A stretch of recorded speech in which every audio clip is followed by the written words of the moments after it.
அல்லேலூயா. இந்த நாளிலும் நாம் மட்டுமாக தேவனை துதியோடும் பாடல்களோடும் ஆராதித்து அவரை மகிமைப்படுத்தினோம்.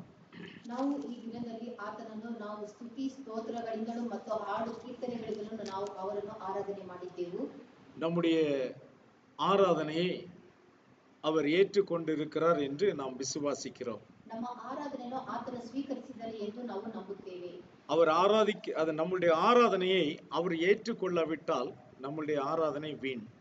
ಆತನು ನಮ್ಮ ಆರಾಧನೆಯನ್ನು ಸ್ವೀಕರಿಸದಿದ್ದರೆ ಅದು ವ್ಯರ್ಥವಾದದ್ದು. அப்பொழுது நாம் அவரை ஆராதிக்கும் பொழுதெல்லாம் என்னுடைய ஆராதனையை அவர் ஏற்றுக்கொள்ள வேண்டுமே என்ற ஒரு உள்ளான ஒரு ஜெபத்தோடு நாம் அவருடைய சமூகத்தில் உட்கார்ந்திருக்க வேண்டும்.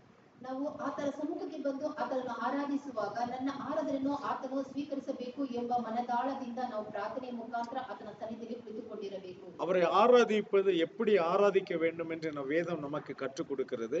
ಆತನನ್ನು ನಾವು ಯಾವ ರೀತಿ ಆರಾಧನೆ ಮಾಡಬೇಕು ಎಂಬುದನ್ನು ಸತ್ಯವೇದ ಹೇಳಿಕೊಡುತ್ತದೆ. பயத்துடனே யாகுவாவை ஆராதியுங்கள். ಭಯದಿಂದಲೂ ನಾವು ಆತನನ್ನು ಆರಾಧನೆ ಮಾಡಬೇಕು ಎಂಬುದಾಗಿ. நடுக்கத்துடனே அவருடைய சமூகத்திலே களி கூறுங்கள். ನಡುಕದಿಂದ ಆತನ ಸಮ್ಮುಖದಲ್ಲಿ ಬಂದು ಉಲ್ಲಾಸ ಪಡಿರಿ. இப்படி செய்கிற ஒரு ஆராதனை தான் தேவனுக்கு ஒரு பிரியமான ஒரு ஆராதனை. இந்த ஆராதனை தேவರಿಗೆ ತುಂಬಾ ಪ್ರಿಯವಾದ ಆರಾಧನೆಯಾಗಿರುತ್ತದೆ. இதை நாம் சங்கீதம் 2:11 பார்க்கிறோம். Psalm 2:11.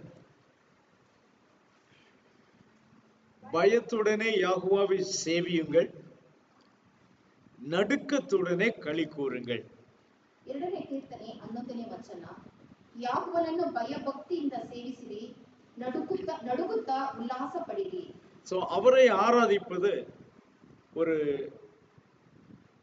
கேலி கூத்து மாதிரி நாம் அவருடைய சமூகத்தில் அப்படி செய்ய முடியாது. ನಾವು ಆತನ ಸಮ್ಮುಖದಲ್ಲಿ ತಮಾಷೆಯಿಂದ ಆತನ ಸಮುದ್ರ ಸೇರಲು ಸಾಧ್ಯವಿಲ್ಲ. நாம இந்த இடத்துக்குள் வந்து அவரை ஆராதிக்க வந்த பிறகு நாம் செய்கிற ஒவ்வொரு காரியமும் பயத்தோடும் நடுக்கத்தோடும் இருக்க வேண்டும். ಇಲ್ಲಿ ಆತನ ಸಮ್ಮುಖಕ್ಕೆ ನಾವು ಬಂದಾದ ಮೇಲೆ ನಮ್ಮ ಮಾಡುವಂತ ಪ್ರತಿಯೊಂದು ವಿಷಯವೂ ಭಯದಿಂದಲೂ ನಡುಕದಿಂದಲೂ ತುಂಬಿದಾಗಿರಬೇಕು. அதற்கு அடிப்படையான விஷயம்தான் என்னுடைய ஆராதனை அவர் ஏற்றுக்கொள்ள வேண்டுமே என்ற ஒரு எதிர்பார்ப்பு, ஒரு ஏக்கம் நமக்குள்ளே இருக்க வேண்டும். ಅದರ ಮುಖ್ಯ ಅಂಶವೇ ನಮ್ಮ ಆರಾಧನೆಯನ್ನು ಆತನು ಒಪ್ಪಿಕೊಳ್ಳಬೇಕು ಎಂಬ ನಾವು ಮನದಾಳದಿಂದ ನಾವು ಅದರಿಂದ ನಾವು ಕುಳಿತುಕೊಂಡಿರಬೇಕು. ஏனென்றால் நாம் விரும்புகிற பிரகாரம் எல்லாம் நாம் காணிக்கைகளை அவருடைய சமூகத்தில் கொண்டு வந்தால் உன் காணிக்கை எனக்கு என்னத்திற்கு என்று கேட்கிறவர் அவர். ನಮಗೆ ಇಷ್ಟ ಬಂದಂತೆ ಕಾಣಿಕೆಗಳನ್ನು ಆತನ ಸಮ್ಮುಖಕ್ಕೆ ತಂದರೆ ನಿನ್ನ ಕಾಣಿಕೆ ನನಗೆ ಏನಕ್ಕೋಸ್ಕರ ಎಂಬುದಾಗಿ ಆತನು ನಮ್ಮನ್ನು ಕೇಳುತ್ತಾನೆ. ஆக நாம் பயத்தோடும் நடுக்கத்தோடும் மிகுந்த தாழ்மையோடும் கூட கொண்டு வந்தால் மட்டும்தான் அவர் அதை அங்கீகரிப்பார். ನಾವು ಭಯದಿಂದಲೂ ಭಕ್ತಿಯಿಂದಲೂ ನಡುಕದಿಂದಲೂ ಆತನ ಸಮ್ಮುಖ ಕಾಣಿಕೆ ತಂದರೆ ಮಾತ್ರ ಅದನ್ನು ಒಪ್ಪಿಕೊಳ್ಳುತ್ತಾನೆ. அவருக்கு பிரியமான ஒரு பலி அல்லது அவருக்கு பிரியமான ஒரு காணிக்கை என்ன? ಆತನಿಗೆ ಪ್ರಿಯವಾದದ್ದು ಮತ್ತು ಇಷ್ಟವಾದದ್ದು ಒಂದು ಬಲಿ ಕಾಣಿಕೆ ಎಂದರೆ ಏನು? வேதம் சொல்லுகிறது தேவனுக்கு பிரியமான பலி நறுங்குண்ட இருதயம் என்று சொல்லுகிறார். ದೇವರಿಗೆ ಅಚ್ಚುಮೆಚ್ಚಾದ ಬಲಿ ಎಂದರೆ 51ஆம் சங்கீதம் Psalm 51 verse 17. Psalm 51 verse 17. ಕುಗ್ಗಿದ ಮನಸ್ಸೇ ದೇವರಿಗೆ ಇಷ್ಟ ಯಜ್ಞ. ದೇವರೇ ಪಶ್ಚಾತ್ತಾಪದಿಂದ ಜಜ್ಜಿ ಹೋದ ಮನಸ್ಸನ್ನು ನೀನು ತಿರಸ್ಕರಿಸುವುದಿಲ್ಲ. Psalm 51 verse 17. The sacrifices of Elohim are a broken spirit, a broken and a contrite heart. These, O Elohim, you will not despise. Amen. தேவனுக்கு ஏற்கும் பலிகள் நொறுங்குண்ட ஆவிதான். தேவனே, நொறுங்குண்டதும் நறுங்குண்டதுமான இருதயத்தை நீர் புறக்கணியீர். அல்லேலூயா. அநேகருடைய ஆராதனைகள் ஏற்றுக்கொள்ளப்பட்டிருக்கிறதா என்று கேட்டால் இல்லை என்றுதான் நாம் சொல்லலாம். ಅನೇಕರ ಆರಾಧನೆಯನ್ನು ಆತನು ಸ್ವೀಕರಿಸಿದನ ಎಂದು ನಾವು ನೋಡಿದರೆ ಅದು ಇಲ್ಲ ಎಂಬುದಾಗಿ ನಾವು ಹೇಳಬಹುದು. அவர்கள் செய்கிற ஆராதனையை பார்த்தால் மிகுந்த வல்லமையோடு செய்வது போல நமக்கு காணப்படும். ಅವರು ಮಾಡುವಂತ ಆರಾಧನೆ ನೋಡಿದರೆ ತುಂಬಾ ಪ್ರಭಾವದಿಂದ ಮಾಡುವಂತ ಆರಾಧನೆಯಾಗಿ ಕಂಡುಬರುತ್ತದೆ. ஆனால் அந்த ஆராதனையை குறித்து நாம் பார்க்கும் பொழுது வேதத்திலே வித்தியாசமான ஆராதனைகளை குறித்து வேதம் சொல்லுகிறது. ಆ ಆರಾಧನೆಗಳ ಬಗ್ಗೆ ನೋಡಿದರೆ ವ್ಯತ್ಯಾಸದಿಂದ ಮಾಡುವ ಆರಾಧನೆಗಳು ಸತ್ಯವೇದದಲ್ಲಿ ಹೇಳಲ್ಪಟ್ಟಿವೆ. அதே போல நாம் காணிக்கைகளை குறித்தும் பாடல்களை குறித்தும் பார்ப்போமானால் அவைகளும் மிகவும் வித்தியாசமாக இருக்கிறது. ಕಾಣಿಕೆ ಬಗ್ಗೆಯೂ ಹಾಡುಗಳ ಬಗ್ಗೆಯೂ ನೋಡುವುದಾದರೆ ಅದರಲ್ಲಿ ವ್ಯತ್ಯಾಸ ಕಾಣಬರುತ್ತದೆ. இப்ப தேவனுக்கு நாம் எதையாகிலும் செய்வோமானால் அது அவருக்கு பிரியமாய் இருக்கும்படியாக நாம் செய்தால்தான் அவர் ஏற்றுக்கொள்ளுவார். ದೇವರಿಗೆ ನಾವು ಏನಾದರೂ ಮಾಡಬೇಕಾದರೆ ಆತನಿಗೆ ಪ್ರಿಯವಾಗಿದ್ದರೆ ಮಾತ್ರ ಅದನ್ನು ಆತನು ಸ್ವೀಕರಿಸುತ್ತಾನೆ. இப்ப ஆராதனை செய்கிறவர்கள் எல்லாருமே தங்களுடைய ஆராதனை ஏற்றுக்கொள்ளப்படும் என்ற விசுவாசத்தில் தான் அவர்கள் செய்கிறார். ಆರಾಧನೆ ಮಾಡುವ ಪ್ರತಿಯೊಬ್ಬರು ತನ್ನ ಆರಾಧನೆಯನ್ನು ಆತನು ಸ್ವೀಕರಿಸುತ್ತಾರೆ ಎಂಬ ನಂಬಿಕೆಯಿಂದಲೇ ಆತನನ್ನು ಆರಾಧನೆ ಮಾಡುತ್ತಾರೆ. இப்ப வேதம் அதை குறித்து என்ன சொல்லுகிறது? ಸತ್ಯವೇದ ಅದರ ಬಗ್ಗೆ ಏನನ್ನು ಹೇಳುತ್ತದೆ? மத்தேயு 15ஆம் அதிகாரம் 9ஆம் வசனத்திலே அங்கே நாம் வாசித்து பார்ப்போமானால், Matthew chapter 15 verse 9. Matthew 15 verse 9. And in vain they worship me, teaching as doctrines the commandments of men. ಮತ್ತಾಯನ ಪುಸ್ತಕ 15ನೇ ಅಧ್ಯಾಯ 9ನೇ ವಚನ. ಮನುಷ್ಯರು ಕಲ್ಪಿಸಿದ ಕಟ್ಟಳೆಗಳನ್ನೇ ಅವರು ಬೋಧಿಸುವುದರಿಂದ ನನಗೆ ಭಕ್ತಿ ತೋರಿಸುವುದು ವ್ಯರ್ಥ ಎಂಬುದೇ. மனுஷருடைய கற்பனைகளை உபதேசங்களாக போதித்து வீணா எனக்கு ஆராதனை செய்கிறார்கள் என்று ஏசாயா தீர்க்கதரிசி நன்றாய் சொல்லி இருக்கிறானே. அல்லேலூயா. அப்போ ஆராதனையிலே வீணாய் செய்கிற ஆராதனை இருக்கிறது என்றால் அதனுடைய பொருள் என்ன? அதனுடைய அர்த்தம் என்ன? ಆರಾಧನೆಯಲ್ಲಿ ವ್ಯರ್ಥವಾದ ಆರಾಧನೆ ಎಂದು ಹೇಳಿದರೆ ಅದರ ಅರ್ಥವೇನು? வீணாய் என்பதற்கு என்ன பொருள்? ವ್ಯರ್ಥ ಎಂದರೆ ಅದಕ್ಕೆ ಏನು ಅರ್ಥ? அந்த ஆராதனையிலே நமக்கு ஒரு பலனும் கிடைக்க போவதில்லை. ಆ ಆರಾಧನೆಯ ಮುಖಾಂತರ ನಮಗೆ ಯಾವ ಫಲವೂ ಸಿಗುವುದಿಲ್ಲ. அதுதான் வீணாய் ஆராதனை செய்வது. ಅದೇ ವ್ಯರ್ಥವಾದ ಆರಾಧನೆ ಮಾಡುವುದು. அப்ப யாராகிலும் இப்படி ஆராதனை செய்யாவிட்டால் யாகோஷுவா அதை குறித்து பேசி இருக்க மாட்டார். ಯಾರಾದರೂ ಇಂಥ ಆರಾಧನೆ ಮಾಡದಿದ್ದರೆ ಯಾಕೋಬ ಇದರ ಬಗ್ಗೆ ಹೇಳುತ್ತಿರಲಿಲ್ಲ. ஒரு கூட்ட ஜனங்கள் இப்படி செய்து கொண்டிருக்கிறார்கள் என்பதனாலே யாகோஷுவா ஜனங்களை எச்சரிக்கும்படியாக இப்படி சொல்லுகிறார். ಒಂದು ಗುಂಪು ಈ ರೀತಿಯಾದ ಆರಾಧನೆ ಮಾಡುವುದರಿಂದ ಯಾಕೋಬ ಜನರನ್ನು ಎಚ್ಚರಿಸುವುದಕ್ಕೋಸ್ಕರ ಈ ವಾಕ್ಯಗಳನ್ನು ಹೇಳುತ್ತಿದ್ದಾನೆ. இன்றைக்கு இந்த உலகத்தில் ஆராதித்துக் கொண்டிருக்கிற எல்லா ஜனங்களுமே நாங்கள் ஆராதிக்கிறதை தேவன் கண்டிப்பாக ஏற்றுக்கொள்வார் என்று விசுவாசிக்கிறார். ಈ ಲೋಕದಲ್ಲಿ ಆರಾಧನೆ ಮಾಡುವ ಪ್ರತಿಯೊಬ್ಬರನ್ನು ನಮ್ಮ ಆರಾಧನೆ ದೇವರು ಸ್ವೀಕರಿಸುತ್ತಾನೆ ಎಂದುಕೊಂಡೇ ಅವರು ಆರಾಧನೆ ಮಾಡುತ್ತಾರೆ. ஆனால் உண்மை அப்படி அல்ல என்பதை நாம் இந்த நாளிலே பார்க்கிறோம். ಅದು ನಿಜವಲ್ಲ ಎಂಬುದು ಈ ದಿನದಲ್ಲಿ ನಾವು ಅದನ್ನು ನೋಡುತ್ತೇವೆ. இன்னும் ஒரு கூட்டம் இருக்கிறார்கள். ಇನ್ನೂ ಒಂದು ಗುಂಪು ಇದೆ. தாங்கள் என்ன ஆராதிக்கிறோம் என்பதை அறியாமல் ஆராதிக்கிற ஒரு கூட்டம். ತಾವು ಏನನ್ನು ಆರಾಧನೆ ಮಾಡುತ್ತೇವೆ ತಿಳಿಯದೆ ಆರಾಧನೆ ಮಾಡುವ ಒಂದು ಗುಂಪು ಉಂಟು. அப்போஸ்தலர் 17ஆம் அதிகாரம்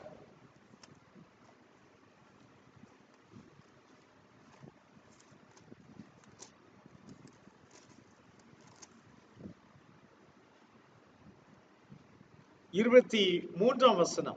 Acts of Apostles chapter 17 verse 23. ಅಪೊಸ್ತಲರ ಕೃತ್ಯಗಳು 17ನೇ ಅಧ್ಯಾಯ 23ನೇ ವಚನ. ಅತಿನಿಯ ಜನರೇ, ನೀವು ಎಲ್ಲದರಲ್ಲೂ ಅತಿ ಭಕ್ತಿವಂತರೆಂದು ನನಗೆ ತೋರುತ್ತದೆ. ನಾನು ನಿಮ್ಮ ಪಟ್ಟಣದಲ್ಲಿ ತಿರುಗಾಡುತ್ತಾ ನೀವು ಪೂಜಿಸುವ ದೇವದ ಪ್ರತಿಮೆಗಳನ್ನು ಚೆನ್ನಾಗಿ ನೋಡುತ್ತಾ ಇದ್ದಾಗ ಒಂದು ಬಲಿಪೀಠವು ನನ್ನ ಕಣ್ಣಿಗೆ ಬಿತ್ತು. ಅದರ ಮೇಲೆ ತಿಳಿಯದ ದೇವರಿಗೆ ಎಂದು ಬರೆದಿತ್ತು. ಆದ ಕಾರಣ ನೀವು ಯಾವುದನ್ನು ತಿಳಿಯದೆ ಪೂಜಿಸುತ್ತೀರೋ ಅದನ್ನೇ ನಿಮಗೆ ತಿಳಿಯಪಡಿಸುತ್ತೇನೆ. Acts chapter 17 verse 23.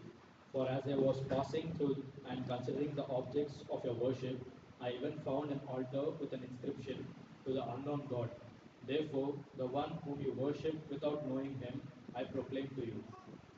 எப்படி என்றால், நான் சுற்றி திரிந்து உங்கள் ஆராதனை குறிவைகளை கவனித்து பார்த்த பொழுது அறியப்படாத தேவனுக்கு என்று எழுதியிருக்கிற ஒரு பலிபீடத்தை கண்டேன். நீங்கள் அறியாமல் ஆராதிக்கிற அவரையே நான் உங்களுக்கு அறிவிக்கிறேன். அல்லேலூயா.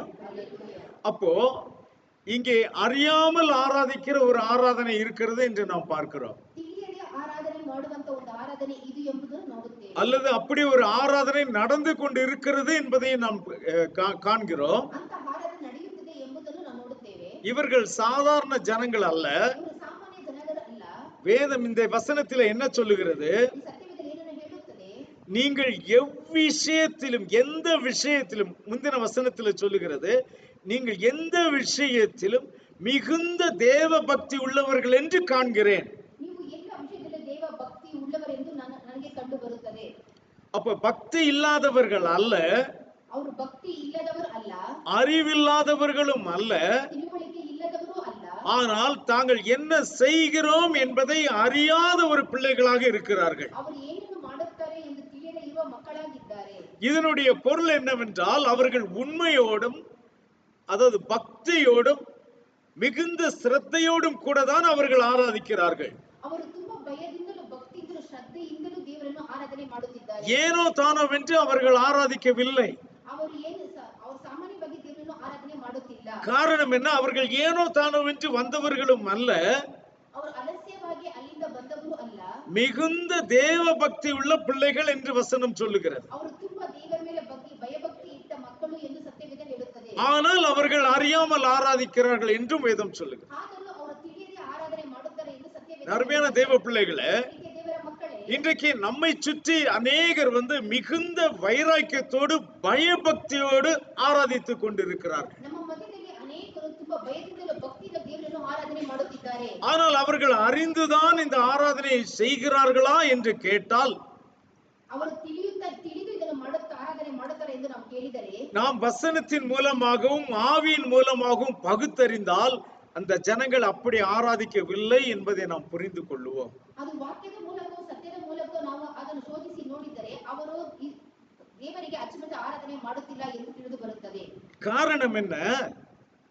ஒருவன் தேவனை ஆராதிக்க வேண்டும் என்றால் அவன் தேவனை ஆவியோடும் உண்மையோடும் ஆராதிக்க வேண்டும். ಒಬ್ಬನು ದೇವರನ್ನು ಆರಾಧನೆ ಮಾಡಬೇಕಾದರೆ ಅವನು ಆತ್ಮದಿಂದಲೂ ಪ್ರಾಣದಿಂದಲೂ ದೇವರನ್ನು ಅವನು ಆರಾಧನೆ ಮಾಡಬೇಕು. இங்கே ரெண்டு விஷயத்தை தேவன் சொல்லுகிறார். ಇಲ್ಲಿ ಎರಡು ಕಾರ್ಯಗಳನ್ನು ದೇವರು ಹೇಳುತ್ತಾನೆ. ஒன்று ஆவியோடு ஆராதிக்க வேண்டும், ಒಂದು ಆತ್ಮದಿಂದಲೂ ಆರಾಧನೆ ಮಾಡಬೇಕು, இன்னொன்று உண்மையோடு ஆராதிக்க வேண்டும். ಇನ್ನೊಂದು ಉತ್ತಮವಾಗಿ ಆರಾಧನೆ ಮಾಡಬೇಕು. இப்ப இது ஆவியோடு ஆராதிப்பது என்றால் என்ன பொருள்? ಆತ್ಮದಿಂದಲೂ ಆರಾಧನೆ ಮಾಡುವುದು ಎಂದರೆ ಏನು ಅರ್ಥ? இப்போ உங்கள் தேவனாகிய யாகுவாவிடத்திலே நீங்கள் உங்கள் முழு ஆவியோடும் அன்பு கூறுங்கள் என்று சொல்லுகிறதே.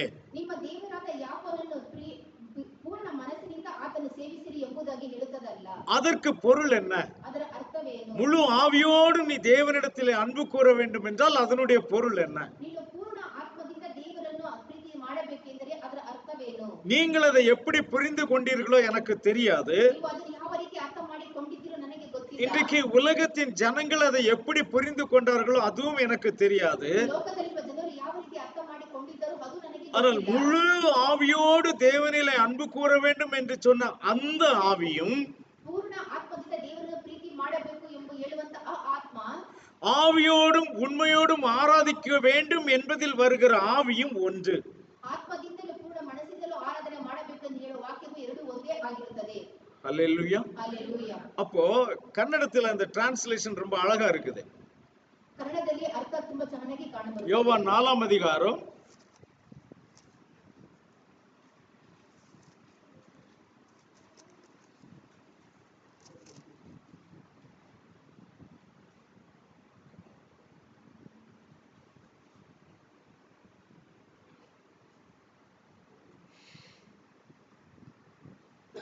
23ஆம் வசனத்தை வாசிக்கலாம். ಯೋಹಾನನ ಪುಸ್ತಕ 4ನೇ ಅಧ್ಯಾಯ அல்லது 24 வசனம். 24ನೇ ವಚನ. ದೇವರು ಆತ್ಮ ಸ್ವರೂಪನು, ಆತನನ್ನು ಆರಾಧಿಸುವವರು ಆತ್ಮೀಯ ರೀತಿಯಲ್ಲಿ ಸತ್ಯಕ್ಕೆ ತಕ್ಕ ಹಾಗೆ ಆರಾಧಿಸಬೇಕು ಅಂದನು. John 4 verse 24. Elohim is spirit, and those who worship him must worship in spirit and truth. எல்லா டிரான்ஸ்லேஷன்லயும் கன்னடத்துல ஒரே மாதிரி இருக்குதா? சிஸ்டர் ஒரு முறை கூட கன்னடத்துல வாசிங்க. ದೇವರು ಆತ್ಮ ಸ್ವರೂಪನು, ಆತನನ್ನು ಆರಾಧಿಸುವವರು ಆತ್ಮೀಯ ರೀತಿಯಲ್ಲಿ ಸತ್ಯಕ್ಕೆ ತಕ್ಕ ಹಾಗೆ ಆರಾಧಿಸಬೇಕು ಅಂದನು. எல்லாத்துலயும் ஒண்ணு போல இருக்கா? அது உண்மையாக என்னன்னு பார்த்தீங்கன்னா, சரி அது அப்படி இருக்குன்னு சொன்னா நம்ம மார்க் 12ஆம் அதிகாரத்துக்கு வரலாம்.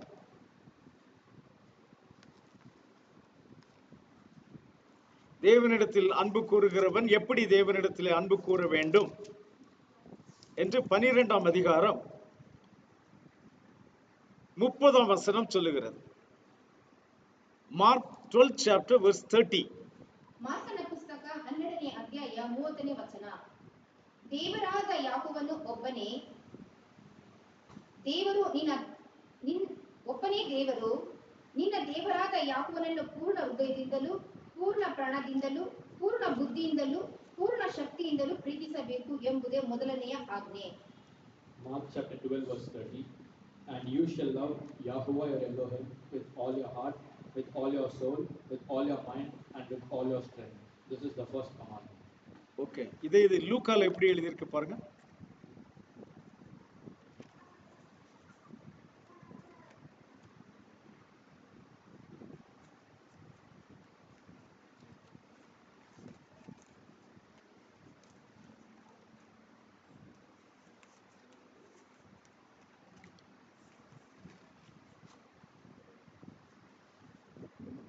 எடுத்துட்டீங்களா?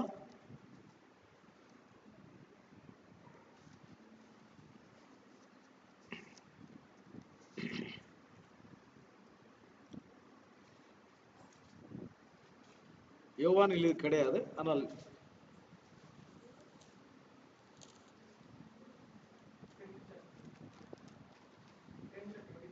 10:27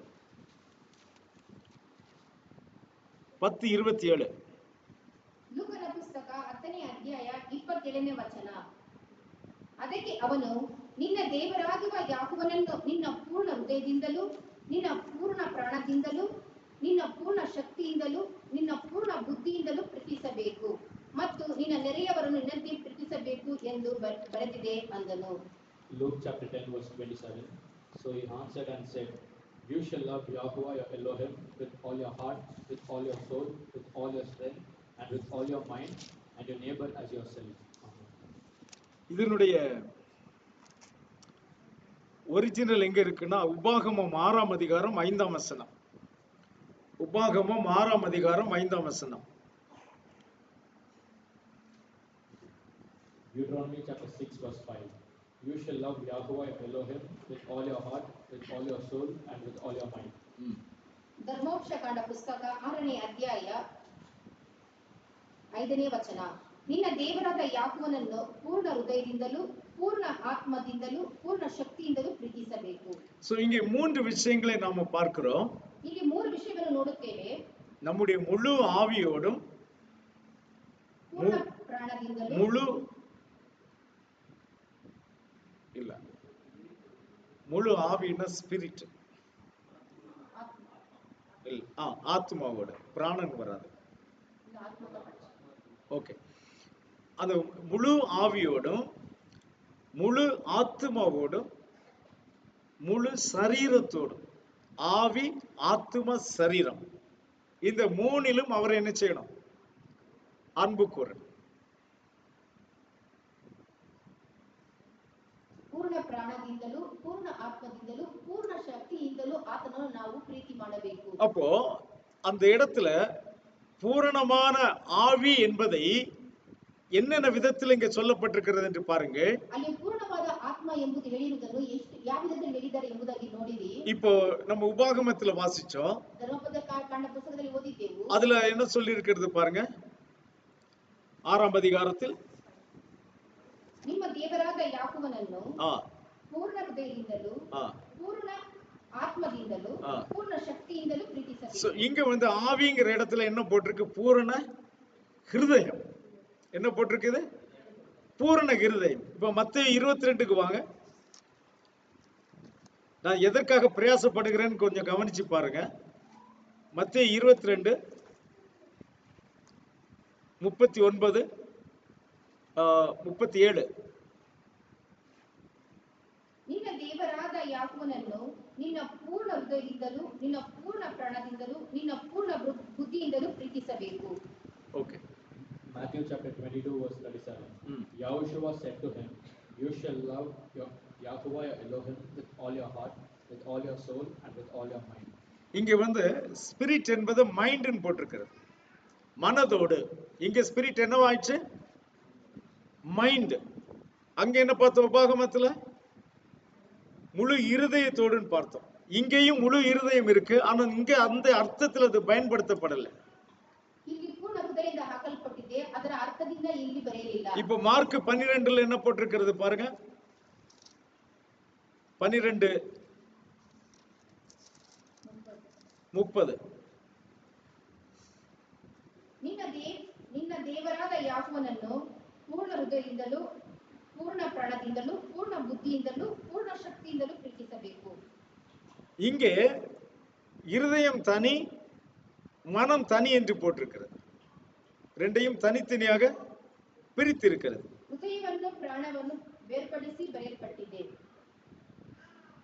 இல்ல, இருதயம் மனம், மனம்னா ஆத்மா. அதான் ಪ್ರಾಣ ஆத்மா. அதாவது தமிழ்ல நான் ஆத்மான்னு சொல்றது தான் நீங்க கன்னடத்துல பிராணன்னு சொல்றீங்க. தமிழ்ல ஆவின்னு சொல்றது நீங்க ஆத்மான்னு சொல்றீங்க. ஓகே, சரி. அப்போ இந்த இடத்துலயும்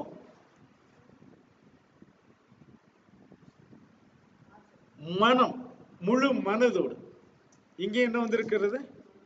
முழு மனதோடு, மனசிலிருந்த பூர்ண மனசிலிருந்த. பூரண மனசு. நீ லூக்கா 10:27 என்ன சொல்லுது? ನಿನ್ನ ದೇವರಾದ ಯಾಹೋವನನ್ನು ನಿನ್ನ ಪೂರ್ಣ ಹೃದಯದಿಂದಲೂ ನಿನ್ನ ಪೂರ್ಣ ಪ್ರಾಣದಿಂದಲೂ ನಿನ್ನ ಪೂರ್ಣ ಶಕ್ತಿಯಿಂದಲೂ ನಿನ್ನ ಪೂರ್ಣ ಬುದ್ಧಿಯಿಂದಲೂ ಪ್ರೀತಿಸಬೇಕು. இங்க முழு சிந்தையோடும் என்று ஒரு வார்த்தை வருகிறது. உன் தேவனாகிய யாகோவாவிடத்திலே உன் முழு இருதயத்தோடும் உன் முழு ஆத்மாவோடும் உன் முழு பலத்தோடும் உன் முழு சிந்தையோடும் என்று வருகிறது. இங்கிலீஷ்ல வாசி. So he answered and said, you shall love Yahuwah your Elohim with all your heart, with all your soul, with all your strength, and with all your mind, and your neighbor as yourself. All your mind. இந்த வார்த்தைகள் இப்ப நான் தனித்தனியாக எடுத்து சொன்ன அந்த வார்த்தைகள் எல்லாமே ஆவியை குறிக்கிறது. ನಾನು ಬಿಡಿಸಿ ಹೇಳಿದಂತ ಎಲ್ಲ ವಾಕ್ಯಗಳು ಆತ್ಮವನ್ನು ಕುರಿತು ಹೇಳುತ್ತದೆ. அப்போ நீ ஆவியோடும் உண்மையோடும் தேவனை ஆராதிக்க வேண்டும் என்று சொன்னால் ಆತ್ಮದಿಂದಲೂ ಪೂರ್ಣ ಮನಸ್ಸಿನಿಂದಲೂ ದೇವರನ್ನು ಆರಾಧನೆ ಮಾಡಬೇಕು ಎಂದರೆ அநேகர் அதை தவறாக புரிந்து கொண்டிருக்கிறார்கள். ಅನೇಕರು ತಪ್ಪಾಗಿ ಇದನ್ನು ತಿಳಿದುಕೊಂಡಿದ್ದಾರೆ. அதை தவறாக புரிந்து கொண்டு சபைக்கு என்ன சொல்லுகிறார்கள்? ಅದನ್ನು ತಪ್ಪಾಗಿ ತಿಳಿದುಕೊಂಡು ಸಭೆಗೆ ಅವರು ಏನನ್ನು ಹೇಳುತ್ತಾರೆ? நாம் எல்லாரும் ஆவியில் நிறைந்து அந்நிய பாஷை பேசி ஆராதிக்கலாம் என்று சொல்லுகிறார். ನಾವು ಅನ್ಯ ಭಾಷೆಯನ್ನು ಮಾತನಾಡಿ ಆತ್ಮದಿಂದ ತುಂಬಿ ನಾವು ದೇವರನ್ನು ಆರಾಧನೆ ಮಾಡೋಣ ಎಂಬುದಾಗಿ அநேக பேர் போன பெந்தேகோஸ்தே சபைகள் இப்படி செய்து கொண்டிருக்கிறார்கள். ತುಂಬಾ ಹೆಸರುವಾಸಿಯಾದ ಸಭೆಗಳಲ್ಲಿ ಈ ರೀತಿ ಮಾಡುತ್ತಾರೆ. அப்போ நான் என்ன சொன்னேன்? ரெண்டு விதமாக தேவன் ஆராதிக்க சொல்லுகிறார். ಎರಡು ವಿಧದಲ್ಲಿ ದೇವರನ್ನು ಆರಾಧನೆ ಮಾಡಬೇಕು ಎಂಬುದಾಗಿ ಹೇಳುತ್ತಾರೆ. ஒன்று ஆவியோடும் ಒಂದು ಆತ್ಮದಿಂದಲೂ இன்னொன்னு உண்மையோடும் ஆராதிக்க வேண்டும். ಪೂರ್ಣ ಮನಸ್ಸಿನಿಂದಲೂ ಆರಾಧನೆ ಮಾಡಬೇಕು. அப்ப இங்க ஆவியோடு ஆராதிப்பதுங்கிறது என்ன? ಆತ್ಮದಿಂದ ಆರಾಧನೆ ಮಾಡುವುದೆಂದರೆ ಏನು? இந்த 4 வசனங்களில் நாம் வாசித்ததெல்லாம் உன்னுடைய பூரண மனசோடு அவரை ஆராதிக்க. ಈ 4 ವಾಕ್ಯಗಳನ್ನು ಓದುವುದೆಂದರೆ ನಾವು ಪೂರ್ಣ ಮನಸ್ಸಿನಿಂದ ಆತನು ಆರಾಧನೆ ಮಾಡಬೇಕು. தேவனை ஆராதிக்க வருகிறவர்கள், ದೇವರನ್ನು ಆರಾಧನೆ ಮಾಡುವುದಕ್ಕೆ ಬರುವವರು பூரண மனசோடு அவரை ஆராதிக்க வர வேண்டும். ಪೂರ್ಣ ಮನಸ್ಸಿನಿಂದ ನಾವು ಆತನನ್ನು ಆರಾಧನೆ ಮಾಡಲು ಬರಬೇಕು. பூரண விருப்பத்தோடு அவரை ஆராதிக்க வர வேண்டும். ಪೂರ್ಣ ಮನಸ್ಸಿನಿಂದ ಇಚ್ಛೆಯಿಂದ ಆತನನ್ನು ಆರಾಧನೆ முழு தாகத்தோடு தேவனை ஆராதிக்க வர வேண்டும். ಪೂರ್ಣ ದಾಹದಿಂದ ನಾವು ಆತನನ್ನು ಆರಾಧನೆ ಮಾಡೋದಕ್ಕೆ ಬರಬೇಕು. உண்மையான பயத்தோடும் நடுக்கத்தோடும் தேவனை ஆராதிக்க வர வேண்டும். ನಿಜವಾದ ಭಯದಿಂದಲೂ ಭಕ್ತಿಯಿಂದಲೂ ನಡುಕದಿಂದಲೂ ಆತನನ್ನು ಆರಾಧನೆ ಮಾಡೋದಕ್ಕೆ ಬರಬೇಕು. அப்ப நாம் ஒரு கூட்டத்தை இங்கே பார்த்தோம். ನಾವು ಇಲ್ಲಿ ಒಂದು ಗುಂಪನ್ನು ನೋಡಿದ್ದೇವೆ. அறியாமல் ஆராதிக்கிற ஒரு கூட்டம். ತಿಳಿಯದೆ ಆರಾಧನೆ ಮಾಡುವಂತ ಒಂದು ಗುಂಪು. அவர்கள் அறியாமல் ஆராதித்தார்களே தவிர ಅವರು ತಿಳಿಯದೆ ಆರಾಧನೆ ಮಾಡಿದರೆ ವಿನಃ அவர்கள் பயபக்தி உள்ளவர்களாய் இருந்தார்கள். ಅವರು ಭಯಭಕ್ತಿ ತುಂಬಿದವರಾಗಿದ್ದರು. அவர்கள் பயபக்தியோடு தேவனை ஆராதித்தார்கள் என்பதில் எந்த குறைவும் இல்லை. ಅವರು ಭಯಭಕ್ತಿಯ ದೇವರನ್ನು ಆರಾಧನೆ ಮಾಡಿದರು ಎಂಬುದಕ್ಕೆ ಏನು ಕೊರತೆ ಇಲ್ಲ. அதற்கு சவுல் அப்போஸ்தலனே சாட்சி. ಅದಕ್ಕೆ ಸೌಲನಾದ ಅಪೊಸ್ತಲನೇ ಸಾಕ್ಷಿಯಾಗಿದ್ದಾನೆ. அவர்தான் அதை சாட்சி கொடுக்கிறார். ಆತನೇ ಅಲ್ಲಿ ಸಾಕ್ಷಿಯನ್ನು ನೀಡುತ್ತಿದ್ದಾನೆ. சோ அவர்கள் ஆராதிப்பதிலே அந்த குறை இல்லை. ಅವರು ಆರಾಧನೆ ಮಾಡುವುದರಲ್ಲಿ ಅಂತ ಕೊರತೆ ಇಲ್ಲ. அவர்கள் என்ன விதமாக ஆராதிக்கிறார்களோ ಯಾವ ವಿಧವಾಗಿ ಆರಾಧನೆ ಮಾಡುತ್ತಾರೋ அதை முழு பக்தியோடு அவர்கள் செய்கிறார்கள். ಅವರು ಪೂರ್ಣ ಭಕ್ತಿಯಿಂದ ಅದನ್ನು ಮಾಡುತ್ತಿದ್ದಾರೆ. இப்ப இங்கே ஒரு விஷயம், இன்னொரு விஷயம் கூட நமக்கு இருக்கிறது. ಇನ್ನೊಂದು ವಿಷಯವು ನಮಗೆ ಇಲ್ಲಿ ಇರುತ್ತದೆ. அது என்ன? ಅದು ಏನೆಂದರೆ உண்மையோடு ஆராதிக்க வேண்டும். ಅದು ನಿಜವಾದ ಸತ್ಯಕ್ಕೆ ತಕ್ಕ ಹಾಗೆ ಆರಾಧನೆ ಮಾಡಬೇಕು. அந்த உண்மை என்றால் என்ன? ಆ ಸತ್ಯ ಎಂದರೆ ಏನು? வேதத்தில் யோவான் 17 அதிகாரம் 17 வசனம். John 17 verse 17. ಯೋಹಾನನ ಪುಸ್ತಕ 17ನೇ ಅಧ್ಯಾಯ 17ನೇ ವಚನ. ಇವರನ್ನು ಸತ್ಯದಲ್ಲಿ ಸೇರಿಸಿ ಪ್ರತಿಷ್ಠಿಸು, ನಿನ್ನ ವಾಕ್ಯವೇ ಸತ್ಯವು.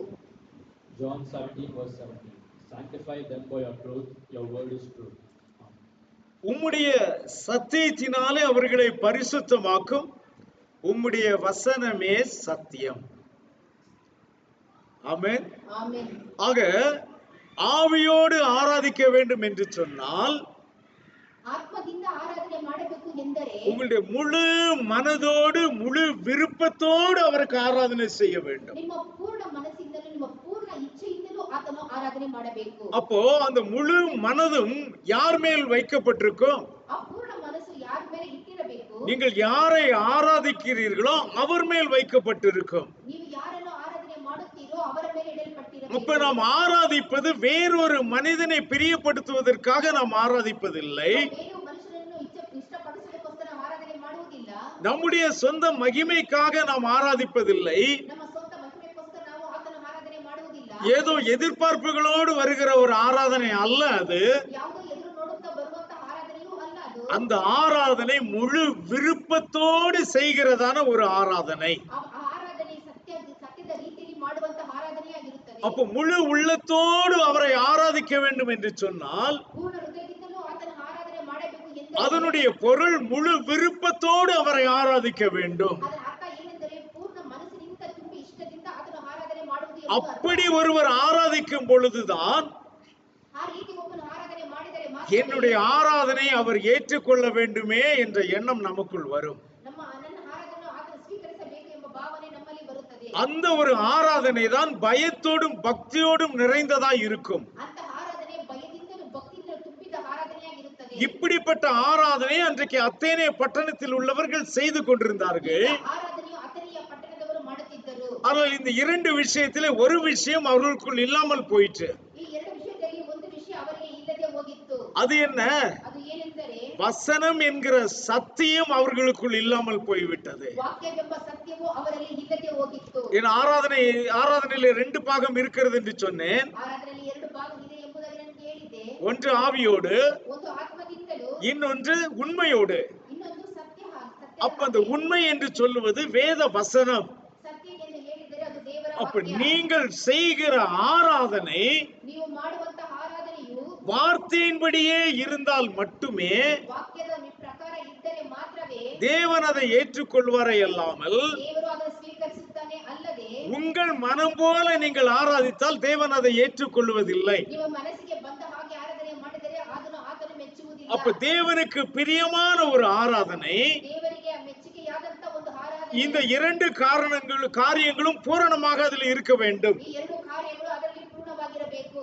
என் முழு விருப்பமும் அந்த ஆராதனையின் பேரில் இருக்க வேண்டும். ನನ್ನ ಪೂರ್ತಿ ಮನಸ್ಸಿನಿಂದ ಆತನ ಆರಾಧನೆ ಮಾಡಿ. ஆனாலும் என் மன விருப்பத்தின்படி நான் ஆராதிப்பதில்லை. ನನ್ನ ಮನಸ್ಸಿಗೆ ಬಂದ ಹಾಗೆ ನಾನು ಆರಾಧನೆ ಮಾಡುವುದಿಲ್ಲ. வார்த்தையின்படியே நான் அவரை ஆராதிப்பேன். ನಾನು ವಾಕ್ಯದ ಪ್ರಕಾರ ಆತನನ್ನು ಆರಾಧನೆ ಮಾಡುತ್ತೇನೆ. அப்ப நாம் செய்கிற ஆராதனை அல்லது இந்த உலகத்திலே நடக்கிற எல்லா ஆராதனைகளும் வார்த்தையின்படியே நடக்கிறதா? ನಾವು ಮಾಡುವಂತ ಆರಾಧನೆಯು ಸರಿಯೇ? ಲೋಕದಲ್ಲಿ ಮಾಡುವಂತ ಆರಾಧನೆಯು ದೇವರ ವಾಕ್ಯದ ಪ್ರಕಾರ ನಡೆಯುತ್ತದಾ? அப்போ மத்தேயு 15:9 நாம் பார்த்தோம். இந்த ஜனங்கள் மனுஷனுடைய உபதேசங்களை கற்பனைகளாக போதித்து வீணா எனக்கு ஆராதனை செய்கிறார்கள் என்று சொன்னார். ಮನುಷ್ಯರು ಕಲ್ಪಿಸಿದ ಕಟ್ಟಳೆಗಳಲ್ಲಿ ಅವರು ಬೋಧಿಸುವುದರಿಂದ ನನಗೆ ಭಕ್ತಿ ತೋರಿಸುವುದು ವ್ಯರ್ಥ ಎಂಬುದಾಗಿ ಹೇಳಿದ್ದಾನೆ. இப்போ நீங்கள் உண்மையாக தேவனால் அழைக்கப்பட்ட பிள்ளைகளாயிருந்தால், ನೀವು ನಿಜವಾಗ್ಲೂ ದೇವರಿಂದ ಕರೆಯಲ್ಪಟ್ಟ ಮಕ್ಕಳಾಗಿದ್ದರೆ, உண்மையாக தேவனால் தெரிந்து கொள்ளப்பட்ட பிள்ளைகளாயிருந்தால், ನೀವು ನಿಜವಾಗ್ಲೂ ದೇವರಿಂದ ಆರಿಸಿಕೊಂಡಂತ ಮಕ್ಕಳಾಗಿದ್ದರೆ, தேவன் உங்களுடைய கையிலே வேதத்தை கொடுத்திருக்கிறாரே, ದೇವರು ನಿಮ್ಮ ಕೈಯಲ್ಲಿ ಸತ್ಯವೇದವನ್ನು ಕೊಟ್ಟಿದ್ದಾನಲ್ಲ, அப்போ இதை ஆராய்ந்து பார்க்க வேண்டியது உங்களுடைய கடமையா இருக்கிறது. ಇದನ್ನು ಶೋಧಿಸಿ ನೋಡುವುದು ನಿಮಗೆ ಕಟ್ಟಳೆಯಾಗಿದೆ. நான் கலந்து கொண்டிருக்கிறதான் இந்த ஆராதனை இந்த இரண்டு விஷயங்களும் பொருந்தியதா இருக்கிறதா? ನಾನು ಭಾಗವಹಿಸುವಂತ ಈ ಆರಾಧನೆಯಲ್ಲಿ ಎರಡು ವಿಷಯಗಳು ಹೊಂದಾಣಿಕೆಯಾಗಿವೆಯಾ? நான் போகிற சபைகளிலே நடக்கிற ஆராதனை இந்த இரண்டு விஷயங்களும் பொருந்தியதா இருக்கிறதா? ನಾನು ಹೋಗುವ ಸಭೆಯಲ್ಲಿ ಈ ಎರಡು ವಿಷಯಗಳು ಆರಾಧನೆಯಲ್ಲಿ ಹೊಂದಾಣಿಕೆಯಾಗಿವೆಯಾ? அப்ப இந்த முதலாம் சபையை குறித்து யாகுஷுவா பேசுகிறார். ಮೊದಲನೇ ಸಭೆಯ ಕುರಿತು ಯಾಕೋಬ ಹೇಳುತ್ತಿದ್ದಾನೆ, இவர்கள் செய்கிற ஆராதனை ஏன் வீணான ஆராதனையாக போனது? ಇವರು ಮಾಡುವಂತ ಆರಾಧನೆ ಏಕೆ ವ್ಯರ್ಥವಾದ ಆರಾಧನೆಯಾಗಿ ಹೋಗಿದೆ? அவர்கள் எல்லாம் உண்மையாக ஆராதிக்கிறோம் என்று சொல்லிதான் ஆராதித்துக் கொண்டிருக்கிறார்கள். ಅವರೆಲ್ಲರೂ ನಿಜವಾಗಲೂ ದೇವರನ್ನು ಆರಾಧನೆ ಮಾಡುತ್ತೇನೆ ಎಂದೇ ಆರಾಧನೆ ಮಾಡುತ್ತಿದ್ದಾರೆ. ஆனால் யாகுஷுவா அங்கே நின்று கொண்டு இந்த ஜனங்கள் வீணாய் ஆராதிக்கிறார்கள் என்று சொல்லுகிறார். ಆದರೆ ಯಾಕುಷುವಲ್ಲಿ ನಿಂತುಕೊಂಡು ಈ ಜನರು ವ್ಯರ್ಥವಾದ ಆರಾಧನೆ ಮಾಡುತ್ತಿದ್ದಾರೆ. அது ஏன் வீணான ஆராதனையாய் போனது? ಅದು ಏಕೆ ವ್ಯರ್ಥವಾದ ಆರಾಧನೆಯಾಗಿ ಹೋಗಿತು? அப்ப இதை நாம் ஆராய்ந்து பார்ப்போமானால் அந்த வசனம் என்ன சொல்லுகிறது? ನಾವು ಶೋಧಿಸಿ ನೋಡಿದರೆ ಸತ್ಯವೇದ ಏನನ್ನು ಹೇಳುತ್ತದೆ? மனுஷருடைய கற்பனைகளை உபதேசங்களாக போதிக்கிறார்கள். ಮನುಷ್ಯರು ಕಲ್ಪಿಸಿದ ಕಟ್ಟಳೆಗಳನ್ನು ಅವರು ಬೋಧನೆಯಾಗಿ ಬೋಧಿಸುತ್ತಿದ್ದಾರೆ. அப்ப அவர்கள் ஆராதனையுடைய அடிஸ்தானம் எப்படி இருக்கிறது? ಅವರು ಆರಾಧನೆ ಮಾಡುವಂತ ಪಾಯ ಯಾವ ರೀತಿ ಇರುತ್ತದೆ? அது மனுஷனுடைய கற்பனைகளால் நிறைந்திருக்கிறதா இருக்கிறது. ಅದು ಮನುಷ್ಯರ ಕಟ್ಟಳೆಗಳಿಗೆ ಸಂಬಂಧಪಟ್ಟವಾದ ಅಸ್ತಿವಾರವಾಗಿರುತ್ತದೆ. அப்படியானால் நம்முடைய ஆராதனை எப்படி இருக்க வேண்டும்? ನಮ್ಮ ಆರಾಧನೆ ಯಾವ ರೀತಿ ಇರಬೇಕು?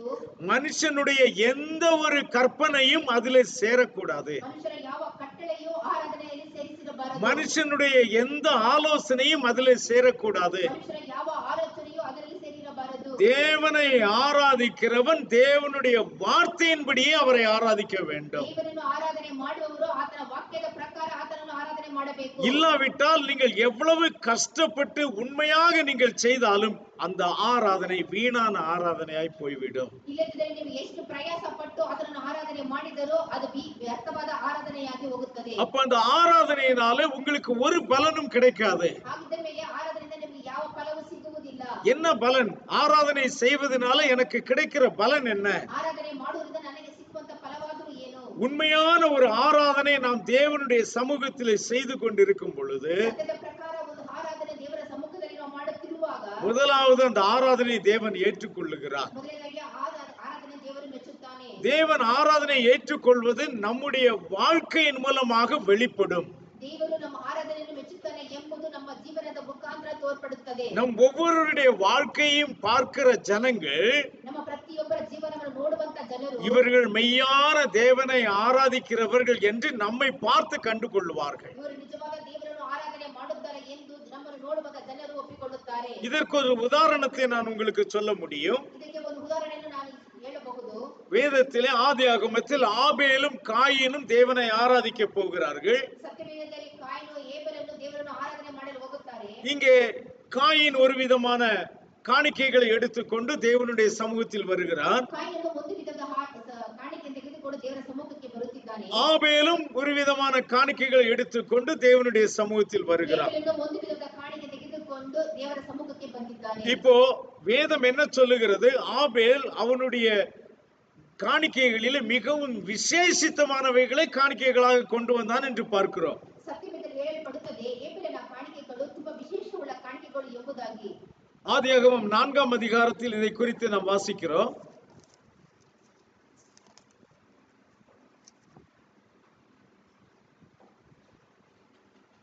மூன்றாம் வசனம். ಆದಿಕಾಂಡ ಪುಸ್ತಕ 4ನೇ ಅಧ್ಯಾಯ 3ನೇ ವಚನ. ಕಾಲಾಂತರದಲ್ಲಿ ಕಾಯಿನನು ಹೊಲದ ಬೆಳೆಯಲ್ಲಿ ಕೆಲವನ್ನು ತಂದು ಯಾಕೋಬನಿಗೆ ಕಾಣಿಕೆಗೆ ಸಮರ್ಪಿಸಿದನು. ಹೇಬೆಲನು ಹಾಗೆಯೇ ತನ್ನ ಹಿಂಡಿನಿಂದ ಚೊಚ್ಚಲ ಕುರಿಗಳನ್ನು ಕಾಣಿಕೆಗೆ ತಂದು ಅವುಗಳ ಕೊಬ್ಬನ್ನು ಹೋಮ ಮಾಡಿದನು. சில நாள் சென்ற பின்பு காயின் நிலத்தின் கனிகளை யாகோவுக்கு காணிக்கையாக கொண்டு வந்தான். ஆபேலும் தன் மந்தையின் தலையீற்றுகளிலும் அவைகளில் கொழுமையானவைகளிலும் சிலவற்றை கொண்டு வந்தான். ஆபேலையும் அவன் காணிக்கையும் யாகோவா அங்கீகரித்தான். அது வருதா அங்க கன்னடம்? ஓகே, அல்லேலூயா. சோ இங்க நம்ம எதை பார்க்கிறோம்? ரெண்டு பேருமே தேவனை ஆராதிக்கிறதுக்காக வருகிறார்கள். ಇಲ್ಲಿ ಇಬ್ಬರು ದೇವರನ್ನು ಆರಾಧನೆ ಮಾಡೋದಕ್ಕೋಸ್ಕರ ಬರುತ್ತಾರೆ. அவரவர்களிடத்தில் இருப்பவைகளிலே இருந்து அவர்கள் காணிக்கைகளை கொண்டு வருகிறார்கள். ಅವರಲ್ಲಿ ಇರತಕ್ಕದನ್ನು ತೆಗೆದುಕೊಂಡು ಬಂದು ಅವರ ಕಾಣಿಕೆಗೆ ದೇವರಿಗೆ ಸಮರ್ಪಿಸುತ್ತಾರೆ. ஆனால் இங்கே வசனம் எப்படி சொல்லுகிறது? ಆದರೆ ಈ ವಾಕ್ಯ ಯಾವ ರೀತಿ ಹೇಳುತ್ತದೆ? தேவன் ஆபேலுடைய காணிக்கையை அங்கீகரித்தார். ದೇವರು ಏಬೆಲನ ಕಾಣಿಕೆಯನ್ನು ಅಂಗೀಕರಿಸಿದರು ಎಂಬುದಾಗಿ. அதுல இன்னொரு முக்கியமான விஷயத்தை கவனிக்கணும். ಅಲ್ಲಿ ಒಂದು ಮುಖ್ಯವಾದ ವಿಷಯವನ್ನು ನಾವು ಗಮನಿಸಬೇಕು. தேவன் ஆபேலையும் அவன் காணிக்கையையும் அங்கீகரித்தார். ದೇವರು ಹೇಬೆಲನನ್ನು ಅವನ ಕಾಣಿಕೆಯನ್ನು ಅಂಗೀಕರಿಸಿದನು. ஆராதனையில் இருக்கிற ஒரு முக்கியமான பலன் என்ன? ಆರಾಧನೆಯಲ್ಲಿ ಇರುವಂತದ ಮುಖ್ಯವಾದ ಫಲ ಏನು? நாம் சரியான ஒரு ஆராதனை செய்வோமானால் ನಾವು ಸರಿಯಾದ ಒಂದು ಆರಾಧನೆ ಮಾಡುವುದಾದರೆ முதலாவது தேவன் நம்மை அங்கீகரித்துக் கொள்ளுகிறார். ಮೊದಲೇ ದೇವರು ನಮ್ಮನ್ನು ಅಂಗೀಕರಿಸುತ್ತಾನೆ. அல்லேலூயா. ஹalleluya. நம்மை அங்கீகரித்த பின்புதான் நாம் கொண்டு வருகிற காணிக்கைகளை தேவன் அங்கீகரிக்கிறார். ನಮ್ಮನ್ನು ಅಂಗೀಕರಿಸಿದ ಮೇಲೆನೆ ನಾವು ತರುವಂತ ಕಾಣಿಕೆಗಳನ್ನು ಆತನು ಅಂಗೀಕರಿಸುತ್ತಾನೆ. இன்றைக்கு நம்முடைய காணிக்கைகள் அங்கீகரிக்கப்படவில்லை என்றால் ಇದರಲ್ಲಿ ನಮ್ಮ ಕಾಣಿಕೆಯನ್ನು ಆತನು ಅಂಗೀಕರಿಸಿಲ್ಲ ಎಂದರೆ முதலாவது நாம் அங்கீகரிக்கப்படவில்லை என்ற அர்த்தம். ಮೊದಲನೇದಾಗಿ ನಮ್ಮನ್ನು ಆತನು ಅಂಗೀಕರಿಸಲಿಲ್ಲ ಎಂಬುದು அப்ப ಅರ್ಥ. தேவனை ஆராதிக்க வரும் பொழுது நாம் அங்கீகரிக்கப்பட்டிருக்க வேண்டும். ದೇವರನ್ನು ಆರಾಧನೆ ಮಾಡೋದಕ್ಕೆ ಬರುವಾಗ ನಮ್ಮನ್ನು ದೇವರು ಅಂಗೀಕರಿಸಿರಬೇಕು. அப்ப இதுதான் ஆராதனையில் உள்ள ஒரு சிறப்பு. ಇದೇ ಆರಾಧನೆಯದು ಪ್ರಮುಖವಾದದ್ದು. இப்ப தேவன் நம்மளை அங்கீகரிக்கவில்லை என்றால் ದೇವರು ನಮ್ಮನ್ನು ಅಂಗೀಕರಿಸಲಿಲ್ಲ ಎಂದರೆ நாம் செய்த ஆராதனை வீணாய் போய்விட்டது, ನಾನು ಮಾಡುವಂತ ಆರಾಧನೆ ವ್ಯರ್ಥವಾಗಿ ಹೋಗುತ್ತದೆ, அல்லது நான் அறியாமல் ஆராதித்தேன். ಅಲ್ಲದೆ ನನ್ನ ತಿಳಿಯದೆ ಆರಾಧನೆ அப்ப ಮಾಡುತ್ತಿದ್ದೆ. தேவன் என்னை அங்கீகரிக்க வேண்டும் என்பதுதான் நம்முடைய ஆராதனையுடைய முக்கிய நோக்கமா இருக்க வேண்டும். ದೇವರು ನನ್ನನ್ನು ಅಂಗೀಕರಿಸಬೇಕು ಎಂಬುದೇ ಆರಾಧನೆಯಲ್ಲಿ ಒಂದು ಮುಖ್ಯವಾದ ವಿಷಯವಾಗಿರಬೇಕು. அது மட்டுமல்ல, ಅದು ಮಾತ್ರವಲ್ಲ, நாம் அவரை ஆராதிப்பது வார்த்தையின் படியாக இருக்க வேண்டும். ನಾವು ಆತನನ್ನು ಆರಾಧನೆ ಮಾಡುವುದು ವಾಕ್ಯದ ಪ್ರಕಾರವಾಗಿರಬೇಕು. அப்ப இங்கு காயனுடைய ஆராதனையிலும் ஆபேலுடைய ஆராதனையிலும் வித்தியாசமா இருந்தது இந்த ஒரே ஒரு விஷயம்தான். ಕಾಯಿನನ ಆರಾಧನೆಯನ್ನು ಏಬೆಲನ ಆರಾಧನೆಯಲ್ಲಿ ವ್ಯತ್ಯಾಸ ಇದ್ದುದು ಇದೊಂದು ಮಾತ್ರವೇ. காயனுடைய ஆராதனை தேவனுடைய வார்த்தையின்படி இருக்கவில்லை, ಕಾಯಿನನ ಆರಾಧನೆ ದೇವರ ವಾಕ್ಯದ ಪ್ರಕಾರ ಇರಲಿಲ್ಲ. ஆனால் ஆபேலுடைய ஆராதனையோ தேவன் ஏற்றுக்கொண்ட விதமான ஆராதனையா இருந்தது. ಆದರೆ ಏಬೆಲನ ಆರಾಧನೆ ದೇವರು ಮೆಚ್ಚುವಂತ ಆರಾಧನೆಯಾಗಿತ್ತು. ஏனெனில் ரத்தம் சிந்துதல் இல்லாமல் பாவ மன்னிப்பு உண்டாகாது என்று வேதம் சொல்லுகிறது. ರಕ್ತ ಸಮರ್ಪಣೆ ಇಲ್ಲದೆ ಪಾಪ ಕ್ಷಮಾಪಣೆ ಇಲ್ಲ ಎಂದು ಸತ್ಯವೇದ ಹೇಳುತ್ತದೆ. அப்ப இந்த வசனத்தை அறிந்து கொண்ட ஆபேல் தன்னுடைய பாவங்களுக்காக பாவ மன்னிப்புக்காக அவன் அங்கே தலையீற்றுகளை கொண்டு வந்து அவைகளை அறுத்து அதனுடைய ரத்தத்தை சிந்துகிறான். ಇದನ್ನು ತಿಳಿದಂತ ಹೇಬೆಲನು ತನ್ನ ಪಾಪಕ್ಕೋಸ್ಕರ ತನ್ನ ಕುರಿಗಳ ಹಿಂಡಿನಲ್ಲಿ ಚೊಚ್ಚಲ ಭಾಗ ತೆಗೆದುಕೊಂಡು ಬಂದು ದೇವನಿಗೆ ಕಾಣಿಕೆಯಾಗಿ ಸಮರ್ಪಿಸಿದನು. ஆனால் காயின் என்ன நினைத்து விட்டான்? ಆದರೆ ಕಾಯಿನನು ಏನು ನೆನೆಸಿಕೊಂಡನು? நான் எதை கொண்டு வந்தாலும் தேவன் ஏற்றுக்கொள்வார் என்று அவன் நினைத்துக் கொண்டான். ನಾನು ಏನು ತೆಗೆದುಕೊಂಡು ಬಂದರೂ ದೇವರು ಸ್ವೀಕರಿಸುತ್ತಾನೆ ಎಂದು ತಿಳಿದುಕೊಂಡನು. தேவன் அப்படி ஏற்றுக்கொள்ள மாட்டார். ದೇವರು ಆ ರೀತಿಯೂ ಆತನು ಮೆಚ್ಚುವುದಿಲ್ಲ. நம்முடைய ஆராதனை ஆவியோடும் இருக்க வேண்டும், உண்மையோடும் இருக்க வேண்டும்.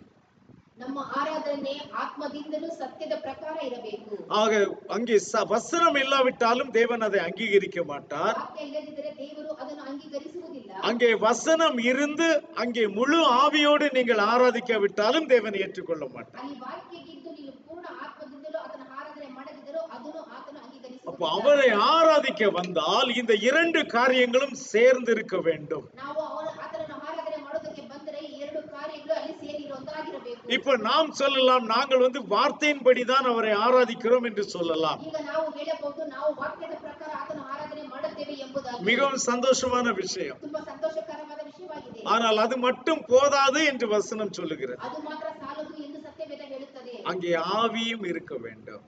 ಅಲ್ಲಿ ಆತ್ಮವೂ ಇರಬೇಕು. இப்ப இந்த ஆவி இருக்க வேண்டும் என்பதைத்தான் உலகம் தவறாக போதித்துக் கொண்டிருக்கிறது. ಆತ್ಮ ಇರಬೇಕು ಎಂಬುದೇ ಲೋಕ ತಪ್ಪಾಗಿ ಬೋಧನೆ ಮಾಡುತ್ತಿದೆ. அதை அவர்கள் பரிசுத்த ஆவியினுடைய அபிஷேகம் என்று சொல்லுகிறார்கள். ಅದು ಪವಿತ್ರಾತ್ಮನ ಅಭಿಷೇಕ ಎಂಬುದಾಗಿ ಹೇಳಲ್ಪಡುತ್ತದೆ. அல்லது அந்நிய பாஷையில் ஆராதிக்கிறது தான் அந்த ஆவியில் நிறைந்த ஆராதனை என்று சொல்லுகிறார்கள். ಅನ್ಯ ಭಾಷೆ ಮುಖಾಂತರ ಆರಾಧನೆ ಮಾಡುವುದೇ ಅದು ಆತ್ಮದ ಆರಾಧನೆ ಎಂಬುದಾಗಿ ಹೇಳುತ್ತಾರೆ. அது அப்படி அல்ல. ಅದು ಆ ರೀತಿ ಅಲ್ಲ. முழு விருப்பத்தோடு முழு இருதயத்தோடு செய்கிற ஆராதனை, ಅದು ಮನಸ್ಸು ಪೂರ್ತಿಯಿಂದ ಪೂರ್ಣ ಆತ್ಮದಿಂದ ಮಾಡುವಂತ ಆರಾಧನೆ ಆಗಿರಬೇಕು. முழு இருதயத்தோடு நாம் தேவனை ஆராதிக்க வருவோமானால் ನಮ್ಮ ಪೂರ್ಣ ಹೃದಯದಿಂದ ದೇವರನ್ನು ಆರಾಧನೆ ಮಾಡೋದಕ್ಕೆ ನಾವು அந்த ಬರುವುದಾದರೆ ஆராதனைக்கு வருவதற்கு முன்பாகவே நமக்கு ஒரு ஆயத்தம் காணப்படும். ಆ ಆರಾಧನೆಗೆ ಬರುವುದಕ್ಕೆ ಮುಂಚಿತವಾಗಿ ನಮ್ಮಲ್ಲಿ ಒಂದು ಸಿದ್ಧತೆ ಕಾಣಬರಬೇಕು. அந்த ஆயத்தத்தோடு நாம் வருகிறோம் என்றால் மட்டுமே நாம் முழு விருப்பத்தோடு அவரை ஆராதிக்க வருகிறோம் என்று அர்த்தமாகும். ಆ ಸಿದ್ಧತೆಯೊಂದಿಗೆ ನಾವು ಆತ ಸಮ್ಮುಖಕ್ಕೆ ಬಂದರೆ ನಾವು ಆತನ ಇಷ್ಟದ ಪ್ರಕಾರ யாகுஷ்வா இதை குறித்து என்ன சொல்லுகிறார்? ಯಾಕೋಬ ಇದರ ಬಗ್ಗೆ ಏನನ್ನು ಹೇಳುತ್ತಿದ್ದಾನೆ? நீ தேவனுக்கு காணிக்கை செலுத்த வேண்டும் என்று நீ வந்து ನೀ ದೇವರಿಗೆ ಕಾಣಿಕೆ ಸಮರ್ಪಿಸಬೇಕು ಎಂದು ಬಂದು ಇಲ್ಲಿ அங்கே உன் பேரில் உன் சகோதரனுக்கு குறை உண்டென்று நீ கண்டாயானால் ಅಲ್ಲಿ ನಿನ್ನ ಸಹೋದರನ ಮೇಲೆ ನಿನಗೆ ವಿರೋಧವಿದೆ ಎಂದು ತಿಳಿದು ಬಂದರೆ உன் காணிக்கையை அங்கே வைத்து விட்டு ನಿನ್ನ ಕಾಣಿಕೆಯನ್ನು ಅಲ್ಲೇ ಇಟ್ಟು ಬಿಟ್ಟು ಬಿಟ್ಟು முன்பு போய் உன் சகோதரனோட நீ ஒப்புரவாகு, ಮೊದಲು ಹೋಗಿ ನಿನ್ನ ಸಹೋದರನೊಂದಿಗೆ ಸಮಾಧಾನದಿಂದ ಒಂದಾಗು, பின்பு வந்து காணிக்கையை செலுத்து. ಮತ್ತೆ ಬಂದು ನಿನ್ನ ಕಾಣಿಕೆಯನ್ನು ನೀನು ಸಮರ್ಪಿಸು. ஏன்னா நீ உன் சகோதரனோடு ஒப்புரவாகவில்லை என்றால் ನೀನು ನಿನ್ನ ಸಹೋದರನೊಂದಿಗೆ ಸಮಾಧಾನವಾಗಲಿಲ್ಲವಾದರೆ நீ ஆராதிக்க தகுதி இல்லாதவன். ನೀನು ಆರಾಧನೆ ಮಾಡುವುದಕ್ಕೆ ಅರ್ಹತೆ உன் ಇಲ್ಲ. ஆராதனை தேவன் ஏற்றுக்கொள்ள மாட்டார். ನಿನ್ನ ಆರಾಧನೆಯನ್ನು ದೇವರು ಎಂದಿಗೂ ಮೆಚ್ಚುವುದಿಲ್ಲ. இப்ப உன்னுடைய ஆராதனை வீணாக போய்விடும். ಈಗ ನಿನ್ನ ಆರಾಧನೆ ವ್ಯರ್ಥವಾಗಿ ಹೋಗುತ್ತದೆ. ஏனால் பரிசுத்தம் இல்லாமல் ஒருவனும் தேவனை தரிசிப்பதில்லையே. ಪರಿಶುದ್ಧ ಇಲ್ಲದೆ ದೇವರನ್ನು ಯಾರು ಕಾಣಲು ಸಾಧ್ಯವಿಲ್ಲ. அப்ப தேவனை உண்மையாக அல்லது முழு ஆவியோடு தேவனை நீ ஆராதிக்க வருவாய் என்றால் ಆತ್ಮದಿಂದಲೂ ಸತ್ಯದ ಪ್ರಕಾರ ದೇವರನ್ನು ಆರಾಧನೆ ಮಾಡೋದಕ್ಕೆ ನೀನು ಬರುವುದಾದರೆ அவருடைய சமூகத்தில் வருவதற்கு முன்பாக செய்ய வேண்டிய சில ஆயத்தங்களை நீங்கள் செய்து கொண்டிருக்க வேண்டும். ಆತನ ಸಮ್ಮುಖಕ್ಕೆ ಬರುವುದಕ್ಕೆ ಮುಂಚಿತವಾಗಿ ನೀವು ಆತನಿಗೆ ಮಾಡುವಂತ ಸಿದ್ಧತೆಯನ್ನು ಮಾಡಿಕೊಂಡಿರಬೇಕು. அப்படி செய்யாமல் நீங்கள் ஆராதனைக்கு வந்தால் ನೀವು ಆ ರೀತಿ ಮಾಡದೆ ಆರಾಧನೆಗೆ ಬಂದರೆ நீங்கள் முழு விருப்பத்தோடு வரவில்லை, ನೀವು ಪೂರ್ಣ ಮನಸ್ಸಿನಿಂದ ಬರಲಿಲ್ಲ. ஏதோ கடமைக்காக வருகிறீர்கள். ಯಾವುದೋ ಒತ್ತಾಯಕ್ಕೋಸ್ಕರ ಬಂದಿದ್ದೀರಿ. ஆனால் தேவன் இரண்டும் வேண்டும் என்று சொல்லுகிறார். ಆದರೆ ದೇವರು ಎರಡು ಬೇಕು முழு ಎಂಬುದಾಗಿ விருப்பமும் இருக்க வேண்டும், ನಿನ್ನ ಪೂರ್ಣ ಮನಸ್ಸು ಬೇಕು. நீங்கள் செய்கிற ஆராதனை வார்த்தையின்படியும் இருக்க வேண்டும். ನೀವು ಮಾಡುವಂತ ಆರಾಧನೆ ವಾಕ್ಯದ ಪ್ರಕಾರ ಇರಬೇಕು. ஹல்லேலூயா. ಹಲ್ಲೆಲೂಯಾ. சங்கீதம் 100 என்று நினைக்கிறேன், பார்க்கலாம். Psalm 100.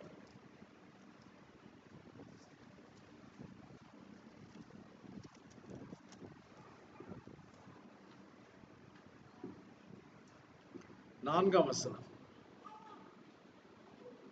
Psalm 100 verse 4. 100ನೇ ಕೀರ್ತನೆ 4ನೇ ವಚನ.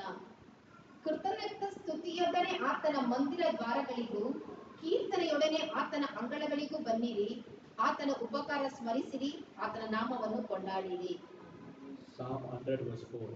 Enter into his gates with thanksgiving and into his courts with praise. Be thankful to him and bless his name. அவர் வாசல்களில் துதியோடும் அவர் பிரகாரங்களில் புகழ்ச்சியோடும் பிரவேசித்து அவரை துதித்து அவருடைய நாமத்தை ஸ்தோத்தரியுங்கள். அல்லேலூயா. ಹಲ್ಲೆಲೂಯಾ. ஒரு பூரண விருப்பத்தோடு தேவனை ஆராதிக்க வருகிற மனுஷனுடைய இருதயத்திலே இந்த காரியங்கள் கண்டிப்பாக காணப்படும். ಪೂರ್ಣ ಮನಸ್ಸಿನಿಂದ ದೇವರನ್ನು ಆರಾಧನೆ ಮಾಡುವ ಮನುಷ್ಯರಲ್ಲಿ ಈ ಕಾರ್ಯಗಳು ಕಾಣಬರುತ್ತವೆ. அவர் வாசல்களில் வரும்போதே அந்த மனிதன் அவரை துதிக்கிற துதியோடு உள்ளே வருவான். ಆತನ ಮಂದಿರದೊಳಗೆ ಪ್ರವೇಶ ಮಾಡುವಾಗಲೇ ಆತನ ಕೀರ್ತನೆಗಳೊಂದಿಗೆ ಸಮ್ಮುಖಕ್ಕೆ ಬರುತ್ತಾನೆ. ஏன் அவன் வாசலில் வரும்போதே அவரை துதிக்கிறான் என்றால் ಹೀಗೆ ಆತನು ಆತನ ದ್ವಾರದೊಳಗೆ ಬಂದ ತಕ್ಷಣ ಕೃತಜ್ಞತಾ ಸ್ತುತಿ ಮಾಡುತ್ತಾನೆ ಎಂದು காரணம் அவன் வீட்டிலிருந்து புறப்படும் போதே அவனுக்குள்ளாக ஒரு உற்சாகம் வந்து விடுகிறது.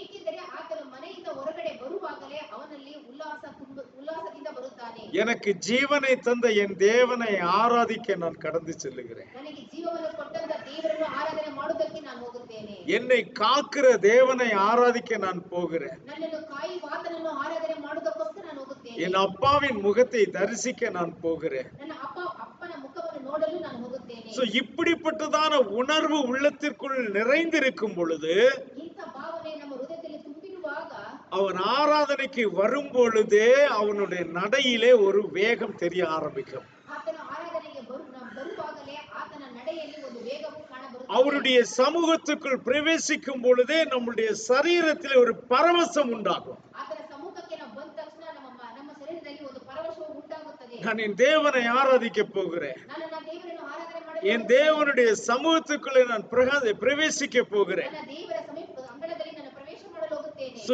இந்த எண்ணத்தாலே நம்முடைய மனம் முழுவதும் நிறைந்திருக்கும் பொழுது ಈ ಯೋಚನೆಯಿಂದ ನಮ್ಮ ಮನಸ್ಸು ಪೂರ್ತಿ ತುಂಬಿರುವಾಗ நம்மை அறியாமலே நாம் அவரை துதிக்க ஆரம்பித்து விடுவோம். ನಮಗೆ ತಿಳಿಯದ ಹಾಗೆ ನಾವು ಆತನ ಸ್ತುತಿಸಲು ಪ್ರಾರಂಭಿಸುತ್ತೇವೆ. நம்மை அறியாமலே இங்கு வந்து அமர்ந்த உடனே அவருடைய புகழை நாம் பேச ஆரம்பித்து விடுவோம். ಇಲ್ಲಿ ಬಂದು ನಾವು ಕುಳಿತ ತಕ್ಷಣ ನಮಗೆ ತಿಳಿಯದೆ ಆತನ ಮಹಿಮೆಯನ್ನು ನಾವು ಹೊಗಳಲು ಪ್ರಾರಂಭಿಸುತ್ತೇವೆ. இவ்விதமாக அவரை துதித்து அவருடைய நாமத்தை நாம் ஸ்தோத்தரிக்க ஆரம்பித்து விடுவோம். ಈ ರೀತಿಯಾಗಿ ನಾವು ಸ್ತುತಿಸಿ ಆತ ನಮಗೋಸ್ಕರ ಘನಪಡಿಸುವವರಾಗಿರುತ್ತೇವೆ.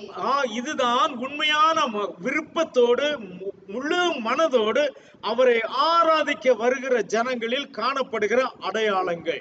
ಇದುವೇ ಆತನನ್ನು ಪೂರ್ಣ ಹೃದಯದಿಂದ ಬರುವಂತ ಆರಾಧನೆ ಮಾಡೋ ಜನರಿಗೆ ಒಂದು ಇದು ಗುರುತಾಗಿರುತ್ತದೆ. அப்படி ஆராதிக்க வருகிற ஜனங்கள் ಅಂತ ಆರಾಧನೆ ಮಾಡುವಂತ ಜನರು வலது புறம் இடது புறம் அவர்கள் திரும்பி பார்க்க மாட்டார்கள். ಅವರು ಎಡಕ್ಕೂ ಬಲಕ್ಕೂ ತಿರುಗಿ ನೋಡುವುದಿಲ್ಲ. யார் எப்படிப்பட்ட உடைகளை உடுத்திருக்கிறார்கள் என்பதையெல்லாம் அவர்கள் காண்பதில்லை. ಯಾರು ಯಾವ ರೀತಿ ವಸ್ತ್ರವನ್ನು ತೊಟ್ಟುಕೊಂಡು ಬಂದಿದ್ದಾರೆ ಎಂಬುದನ್ನು ಅವರು ನೋಡುವುದಿಲ್ಲ. எந்த மனிதனுடைய முகத்தையும் அவர்கள் தேட மாட்டார்கள். ಯಾವ ಮನುಷ್ಯರ ಮುಖವನ್ನು ಅವರು ಹುಡುಕುವುದಿಲ್ಲ.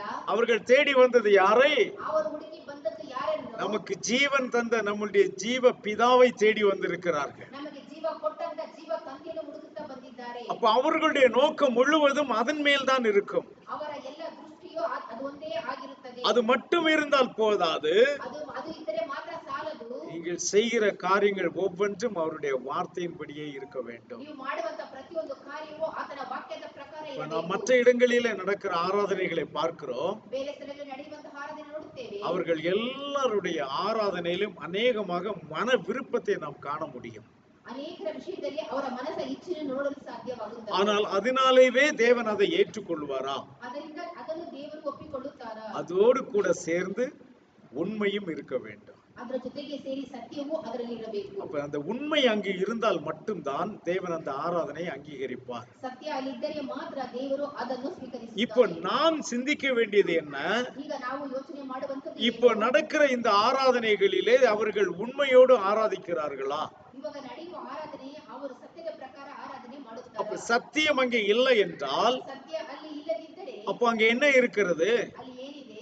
மனுஷனுடைய கற்பனைகள் உபதேசங்களாக அங்கே போதிக்கப்படுகிறது. ಮನುಷ್ಯರ ಕಟ್ಟಳೆಗಳನ್ನು ಅಲ್ಲಿ ಉಪದೇಶವಾಗಿ ಬೋಧನೆ ಮಾಡಲ್ಪಟ್ಟಿದೆ. எந்த கற்பனை அங்கே இருந்திருக்க வேண்டும்? ಅಲ್ಲಿ ಯಾವ ಕಟ್ಟಳೆ ಅಲ್ಲಿ ಇರಬೇಕು? தேவனுடைய கற்பனை அங்கே இருந்திருக்க வேண்டும். ದೇವರ ಕಟ್ಟಳೆ ಅಲ್ಲಿ ಇರಬೇಕಾಗಿತ್ತು. தேவனுடைய கற்பனை இருந்த இடத்தை அவர்கள் எடுத்துவிட்டு ದೇವರ ಕಟ್ಟಳೆ ಇರುವಂತ ಸ್ಥಳದಿಂದ ಅದನ್ನು ತೆಗೆದು அங்கே மனுஷனுடைய கற்பனைகளையே உபதேசங்களாக போதிக்கிறார்கள். ಮನುಷ್ಯರ ಕಟ್ಟಳೆಗಳಲ್ಲಿ ಅವರು ಉಪದೇಶವಾಗಿ ಬೋಧನೆ ಮಾಡುತ್ತಿದ್ದಾರೆ. ஆக அப்படிப்பட்ட இடத்திலே தேவன் நிச்சயமாக இருக்க முடியாது. ಅಂತ ಸ್ಥಳದಲ್ಲಿ ದೇವರು ಖಂಡಿತವಾಗಲೂ ಇರಲು ಸಾಧ್ಯವಿಲ್ಲ. அப்ப அந்த விஷயத்தை குறித்து நாம் கவனம் உள்ளவர்களாய் இருக்க வேண்டும். ಅಂತ ವಿಷಯದಲ್ಲಿ ನಾವು ತುಂಬಾ ಗಮನ ಉಳ್ಳವರಾಗಿರಬೇಕು. எச்சரிக்கை உள்ளவர்களாய் இருக்க வேண்டும். ನಾವು ಎಚ್ಚರಿಕೆಯಿಂದ ಇರಬೇಕು. அப்படிப்பட்ட ஜனங்கள் மேல் அன்பு கூர்ந்து ಅಂತ ಜನರ ಮೇಲೆ ಪ್ರೀತಿಯನ್ನು ಇಟ್ಟು அவர்கள் மேல் இரக்கமுற்று ಅವರ ಮೇಲೆ ಕನಿಕರದಿಂದ அப்படிப்பட்ட பிள்ளைகளை அழைத்து அவர்களுக்கு இந்த காரியத்தை நாம் சொல்லிக் கொடுக்க வேண்டும். ಆ ಮಕ್ಕಳನ್ನು ಕರೆದು ಅವರಿಗೆ ಈ ಕಾರ್ಯವನ್ನು ನಾವು ತಿಳಿಸಿಕೊಡಬೇಕು. ஐயா, நீங்கள் முழு ஆவியோடு ஆராதிக்கிறீர்கள், நல்லதுதான். ಅಯ್ಯ, ನೀವು ಪೂರ್ಣ ಆತ್ಮದಿಂದ ಆರಾಧನೆ ಮಾಡುವುದು ನಿಜ ಸತ್ಯ. ஆனால் உண்மையோடும் ஆராதிக்க வேண்டும் என்று சொல்லி இருக்கிறாரே. ಸತ್ಯದ ಪ್ರಕಾರ ಆರಾಧನೆ ಮಾಡಬೇಕು அப்ப உண்மையோடு நாம் ஆராதிக்கிறோமா ಆದರೆ ಸತ್ಯದ ಪ್ರಕಾರ ನಾವು ಆರಾಧನೆ ಮಾಡುತ್ತೇವೆ என்பதை நாம் சிந்தித்து பார்க்க வேண்டும். ಎಂಬುದಾಗಿ ನಾವು ಯೋಚನೆ ಮಾಡಿ ನೋಡಬೇಕು. அல்லது மனுஷனுடைய கற்பனைகளை உபதேசங்களாக போதிக்கிறார்களா? ಇಲ್ಲ ಮನುಷ್ಯರ ಕಟ್ಟಳೆಗಳನ್ನು ಉಪದೇಶವಾಗಿ ಬೋಧನೆ ಮಾಡುತ್ತಿದ್ದಾರಾ? அப்ப இவைகளை பற்றி நாம் அவர்களுக்கு சொல்ல வேண்டுமானால் ಇವುಗಳ ಬಗ್ಗೆ ನಾವು ಅವರಿಗೆ ತಿಳಿಸಬೇಕಾದರೆ சபைகளுக்குள் புகுந்த மனுஷனுடைய கற்பனை என்னவென்று நாம் அறிந்திருக்க வேண்டும். ಮನುಷ್ಯರ ಆ ಸಭೆಯೊಳಗಡೆ ಹೋಗಿ ಮನುಷ್ಯರ ಕಟ್ಟಳೆಗಳು ಅಲ್ಲಿ ಏನಿದೆ ಎಂದು ತಿಳಿದುಕೊಂಡಿರಬೇಕು. தேவனுடைய கற்பனை என்ன என்பதை நாம் அறிந்திருக்க வேண்டும். ದೇವರ ಕಟ್ಟಳೆಯು ಏನೆಂದು ತಿಳಿದುಕೊಂಡಿರಬೇಕು. அப்ப இந்த இரண்டும் நமக்கு நன்றாய் தெரிந்திருந்தால்தான் ಇವು ಎರಡು ನಮಗೆ ಚೆನ್ನಾಗಿ ಗೊತ್ತಿದ್ದರೆ ಮಾತ್ರವೇ நாம் அவர்களிடத்தில் பேசி அவர்களை நாம் ரட்சிப்பின் பாதைக்குள் கொண்டு வர முடியும். ನಾವು ಅವರ ಬಳಿಯಲ್ಲಿ ಮಾತನಾಡಿ ಅವರ ರಕ್ಷಣೆಯ ದಾರಿಯಲ್ಲಿ ಕರೆದುಕೊಂಡು ಬರಲು ಸಾಧ್ಯ. அப்ப நாம் முதலாவது இதை நன்றாக அறிந்திருக்கிறோமா? ನಾವು ಇದು ಮೊದಲು ಚೆನ್ನಾಗಿ ತಿಳಿದುಕೊಂಡಿದ್ದೇವೆ. இந்த வித்தியாசங்கள் நமக்கு நன்றாக தெரிந்திருக்கிறதா? ಇದರಲ್ಲಿರುವ ವ್ಯತ್ಯಾಸ ಚೆನ್ನಾಗಿ ನಮಗೆ ತಿಳಿದಿದೆಯಾ? So, இதை நாம் ஆராய்ந்து பார்த்து ಇದನ್ನು ನಾವು ಶೋಧಿಸಿ ನೋಡಿ ஜனங்கள் உண்மை, அதாவது பக்தியோடு ஆராதிக்கிற ஜனங்கள் அறியாமல் ஆராதிக்கிறார்கள். ಭಕ್ತಿಯಿಂದ ಆರಾಧನೆ ಮಾಡುವವರು ತಿಳಿಯದೆ ಆರಾಧನೆ ಮಾಡುತ್ತಿದ್ದಾರೆ. இன்னொரு கூட்டம் ஜனங்கள் அவர்கள் விருப்பத்தோடு ஆராதித்தும் மனுஷனுடைய கற்பனைகளின்படி ஆராதித்து வீணான ஆராதனை செய்து கொண்டிருக்கிறார்கள். ಇನ್ನೊಂದು ಗುಂಪಿನ ಜನ ಸತ್ಯದ ಪ್ರಕಾರ ಆರಾಧನೆ ಮಾಡಿದರೂ ಮನುಷ್ಯರು ಬೋಧಿಸಿದ ಕಟ್ಟಳೆಗಳ ಪ್ರಕಾರ ಆರಾಧನೆ ಮಾಡಿ ದೇವರಿಗೆ ವ್ಯರ್ಥವಾದ ಆರಾಧನೆ ಮಾಡುತ್ತಿದ್ದಾರೆ. எப்படி சவுல் அப்போஸ்தலன் அப்படி ஆராதிக்கிற ஜனங்களை தேடி போய் அவர்களை சத்தியத்திற்கு நேராக திருப்பினாரோ, ಪೌಲನಾದ ಅಪೊಸ್ತಲನು ಯಾವ ರೀತಿ ಜನರನ್ನು ಹುಡುಕಿಕೊಂಡು ಹೋಗಿ ಸತ್ಯದ ಪ್ರಕಾರ ಆರಾಧನೆ ಮಾಡುವುದಕ್ಕೋಸ್ಕರ ಅವರನ್ನು ಆರಿಸಿ இன்றைக்கு ತೆಗೆದುಕೊಂಡು சத்தியத்தை அறிந்திருக்கிறோம் என்று சொல்லுகிற நாமும் கூட அப்படி அநேக ஜனங்களை தேவனிடமாய் திருப்ப வேண்டும். ಈ ರೀತಿಯಲ್ಲಿ ನಾವು ಸತ್ಯವನ್ನು ತಿಳಿಯುವಂತ ಜನರು ಆ ರೀತಿ ಜನರನ್ನು ಕಂಡು ದೇವರ ಮಾರ್ಗಕ್ಕೆ ಸರಿಯಾಗಿ ಅವರು ನಡೆಸಿಕೊಂಡು ಬರಬೇಕು. நாம் சத்தியத்தை அறிந்து கொண்டிருக்கிறோம், நாம் சத்தியத்தின்படி ஆராதிக்கிறோம் என்பது நம்முடைய பெருமை அல்ல. ನಾನು ಸತ್ಯವನ್ನು ತಿಳಿದುಕೊಂಡಿದ್ದೇನೆ, ಸತ್ಯದ ಪ್ರಕಾರ ಆರಾಧನೆ ಮಾಡುತ್ತೇನೆ ಎಂದು ಹೇಳಿ ಹೆಚ್ಚಳ ಪಡುವುದರಲ್ಲಿ ನಮಗೆ ಏನು ಇಲ್ಲ. அது நமக்கு போதாது. ಅದು ನಮಗೆ ಸಾಲದು. நாம் அறிந்திருந்தோம் என்றால் அறியாதவர்களுக்கு நாம் சொல்லிக் கொடுக்க வேண்டும். ನಾವು ತಿಳಿದವರಾಗಿದ್ದರೆ ತಿಳಿಯದವರಿಗೆ ನಾವು ಅದನ್ನು ತಿಳಿಸಿಕೊಡುವವರಾಗಿರಬೇಕು. இப்படி நாம் சொல்வதன் மூலம் அநேகருடைய கண்களை நாம் திறக்க முடியும். ಈ ರೀತಿ ನಾವು ಹೇಳುವುದರಿಂದ ಅನೇಕರ ಕಣ್ಣುಗಳು ತೆಗೆಯಲ್ಪಡುತ್ತವೆ. ஒவ்வொன்றையும் வார்த்தையிலிருந்து நாம் அவர்களுக்கு காண்பித்து, ಪ್ರತಿಯೊಂದನ್ನು ವಾಕ್ಯದಿಂದ ತೆಗೆದು ಅವರಿಗೆ ತೋರಿಸಿದರೆ, ஐயா நீங்கள் ஆவியின்படி ஆராதிக்கிறீர்கள், நல்லதுதான். ತಂದೆಯೇ ನೀವು ಆತ್ಮದಿಂದ ಆರಾಧನೆ ಮಾಡುವುದು ಒಳ್ಳೆಯದೇ. ஆனால் உண்மையின்படி நீங்கள் ஆராதிக்கவில்லையே ಆದರೆ ಸತ್ಯದ ಪ್ರಕಾರ ನೀವು ಆರಾಧನೆ ಮಾಡಲಿಲ್ಲ என்ற காரியங்களை நாம் அவர்களுக்கு சொல்லிக் கொடுக்க வேண்டும். ಎಂಬುದಾಗಿ ವಿಷಯಗಳನ್ನು ನಾವು ಅವರಿಗೆ ತಿಳಿಸಿಕೊಡಬೇಕು. சோ அவர்கள் உண்மையாய் தேவனுக்கு பிரியமாய் ஆராதனை செய்யும்படி அந்த ஜனங்களை நாம் மீட்டு கொண்டு வர வேண்டும். ಅವರು ಸತ್ಯದ ಪ್ರಕಾರ ದೇವರನ್ನು ಆರಾಧನೆ ಮಾಡೋದಕ್ಕೋಸ್ಕರ ಅಲ್ಲಿಂದ ಜನರನ್ನು ಬಿಡುಗಡೆ ಮಾಡಿ ಹೊರಗಡೆ ಕರೆದುಕೊಂಡು ಬರಬೇಕು. உங்களுக்கு ஒரு காரியம் தெரியுமா? ನಿಮಗೆ ಒಂದು ವಿಷಯ ಗೊತ್ತಿದೆಯಾ? நாம் இப்படிப்பட்டவர்களாய் இருக்க வேண்டும் என்று தேவன் விரும்புகிறார். ನಾವು ಇಂಥವರಾಗೆ ಇರಬೇಕು ಎಂದು ದೇವರು ಇಷ್ಟಪಡುತ್ತಿದ್ದಾರೆ. சோ நாம் இன்றைக்கு ஆவியோடும் உண்மையோடும் அவரை ஆராதிக்கும்படி தெரிந்து கொள்ளப்பட்ட ஒரு கூட்டமாய் நாம் இருக்கிறோம். ನಾವು ಆತ್ಮದಿಂದಲೂ ಸತ್ಯದ ಪ್ರಕಾರ ಆರಾಧನೆ ಮಾಡುವ ಗುಂಪಾಗಿ ದೇವರು ನಮ್ಮನ್ನು ಆರಿಸಿ ತೆಗೆದುಕೊಂಡಿದ್ದಾನೆ. ஆனால் நாம் வெளியே போய் அப்படி ஆராதிக்காத ஜனங்களை ஆராதிக்கும்படியாக அழைத்து கொண்டு வர வேண்டும். ಆ ರೀತಿ ಆರಾಧನೆ ಮಾಡದೇ ಇರುವ ಜನರನ್ನು ಹೊರಗಡೆ ಹೋಗಿ ಅವರನ್ನು ಕರೆದುಕೊಂಡು ಬರಬೇಕು. அது நம் ஒவ்வொரு மேலும் விழுந்த கடமை. ಅದು ನಮ್ಮ ಪ್ರತಿಯೊಬ್ಬರ ಮೇಲೆ ಬಿದ್ದಂತ ಕರ್ತವ್ಯವಾಗಿದೆ. அப்படியானால் அநேக ஜனங்களை நம்மால் மீட்டுக் கொள்ள முடியும். ಆಗಿದ್ದರೆ ಅನೇಕ ಜನರನ್ನು ನಾವು ಬಿಡುಗಡೆ ಮಾಡಬಹುದು. முதலாவது ஆவியினா என்ன, உண்மையினா என்ன என்பதை நாம் நன்றாக தெரிந்து கொள்ள வேண்டும். ಮೊದಲನೇದಾಗಿ ಆತ್ಮ ಎಂದರೆ ಏನು, ಸತ್ಯ ಎಂದರೆ ಏನು ಎಂದು ಚೆನ್ನಾಗಿ ನಾವು ತಿಳಿದುಕೊಂಡಿರುವವರಾಗಿರಬೇಕು. நமக்கு தெரிய வேண்டும் எந்தெந்த விஷயங்கள் மனுஷனுடைய கற்பனைகள் சபைக்கு உள் வந்திருக்கிறது. ನಮಗೆ ಚೆನ್ನಾಗಿ ತಿಳಿದುಕೊಂಡಿರಬೇಕು ಯಾವ ವಿಷಯಗಳು ಜನರ ಕಟ್ಟಳೆಗಳಾಗಿವೆ. நமக்கே அது தெரியவில்லை என்றால் நாம் எப்படி அதை அடையாளம் கண்டு கொள்வோம்? ನಮಗೆ ಅದು ಗೊತ್ತಿಲ್ಲದಿದ್ದರೆ ನಾವು ಯಾವ ರೀತಿ ಅದನ್ನು ಗುರುತಿಡಿಯಬಹುದು? ஆக இவைகளை தெரிந்து கொள்வதற்கு நாம் பிரயாசப்பட வேண்டும். ಇವುಗಳನ್ನು ತಿಳಿದುಕೊಳ್ಳುವುದಕ್ಕೆ ನಾವು ಪ್ರಯಾಸ ಪಡಬೇಕಾಗಿದೆ. ஹல்லேலூயா. ஹல்லேலூயா. சோ நாமும் வசனம் தெரிந்திருக்கிறோம் என்பதோடு நாம் நின்று விடாதபடிக்கு ವಾಕ್ಯ ತಿಳಿದಿದ್ದೇವೆ ಎಂಬುದರಿಂದ ನಾವು ನಿಂತುಕೊಳ್ಳದೆ நாமும் முழு ஆவியோடு தேவனை ஆராதிக்கிற அனுபவத்திற்குள்ளாக கடந்து வர வேண்டும். ನಾವು ಪೂರ್ಣ ಆತ್ಮದಿಂದ ಅದನ್ನು ಆರಾಧನೆ ಮಾಡಬೇಕು ಭಾವನೆ ಒಳಗೆ ನಾವು ಬರಬೇಕು. இது நம்மை நாமே உணர்ந்து பார்த்தோமானால் நமக்கு தெரிந்துவிடும். ಇದು ನಮ್ಮನ್ನೇ ನಾವು ಶೋಧಿಸಿ ನೋಡಿಕೊಂಡರೆ நான் தேவனை ஆராதிக்க எவ்வளவு தாகத்தோடு எவ்வளவு விருப்பத்தோடு நான் வருகிறேன். ನಾನು ದೇವರನ್ನು ಆರಾಧನೆ ಮಾಡೋದಕ್ಕೆ ಎಷ್ಟು ದಾಹದಿಂದಲೂ ಎಷ್ಟು ಇಚ್ಛೆಯಿಂದಲೂ ನಾನು ಬರುತ್ತೇನೆ. எந்த மனிதனுக்கும் நான் கணக்கு கொடுக்க வேண்டியதில்லை. ಯಾವ ಮನುಷ್ಯನಿಗೂ ನಾವು ಲೆಕ್ಕ ಕೊಡಬೇಕು ಅವಶ್ಯಕತೆ ಇಲ್ಲ. ஆனால் தேவனுக்கு நான் கணக்கு கொடுக்க. ಆದರೆ ನಾನು ದೇವರಿಗೆ ಲೆಕ್ಕವನ್ನು ಒಪ್ಪಿಸಬೇಕು. தேவனை நான் பிரியப்படுத்த வேண்டும். ನಾನು ದೇವರನ್ನು ಮೆಚ್ಚಿಸಬೇಕು. ஆக தேவனை பிரியப்படுத்த வேண்டும் என்பதற்காகவே நான் ஆராதிக்க வருகிறேன். ನಾನು ದೇವರನ್ನು ಮೆಚ್ಚಿಸಬೇಕು ಎಂಬುದಕ್ಕೋಸ್ಕರ ನಾನು ಆರಾಧನೆ ಮಾಡೋದಕ್ಕೆ ಬರುತ್ತೇನೆ. சத்தியம் நமக்கு தெரியும், அதிலே பிரச்சனை இல்லை. ಸತ್ಯ ನಮಗೆ ಗೊತ್ತಿದೆ, ಅದರಲ್ಲಿ ಯಾವ ಗೊಂದಲವೂ ಇಲ್ಲ. அப்போ நாம் ஒரு விஷயத்தில் சரியாக இருக்கிறோம், ನಾವು ಒಂದು ವಿಷಯದಲ್ಲಿ ಸರಿಯಾಗಿದ್ದೇವೆ, ஒரு விஷயத்திலே நாம் இன்னும் சரியாக இல்லை. ಇನ್ನೊಂದು ವಿಷಯದಲ್ಲಿ ನಾವು ಸರಿಯಾಗಿಲ್ಲ. அவர்கள் ஒரு விஷயத்தில் சரியாக இருக்கிறார்கள், இன்னொரு விஷயத்திலே அவர்கள் சரியாக இல்லை. ಅವರು ಒಂದು ವಿಷಯದಲ್ಲಿ ಸರಿಯಾಗಿದ್ದಾರೆ, ಮತ್ತೊಂದು ವಿಷಯದಲ್ಲಿ ಅವರು ಸರಿ ಇಲ್ಲ. அப்ப இரண்டு கூட்டத்திலும் இரண்டு பேருடைய ஆராதனையும் ஏற்றுக்கொள்ளப்படுமா, ஏற்றுக்கொள்ளப்படாதா? ಈ ಎರಡು ಗುಂಪಿನವರ ಆರಾಧನೆಯನ್ನು ದೇವರು ಮೆಚ್ಚುತ್ತಾನೆ, ಮೆಚ್ಚುವುದಿಲ್ಲವಾ? என்னுடைய ஆராதனை ஏற்றுக்கொள்ளப்பட வேண்டும்.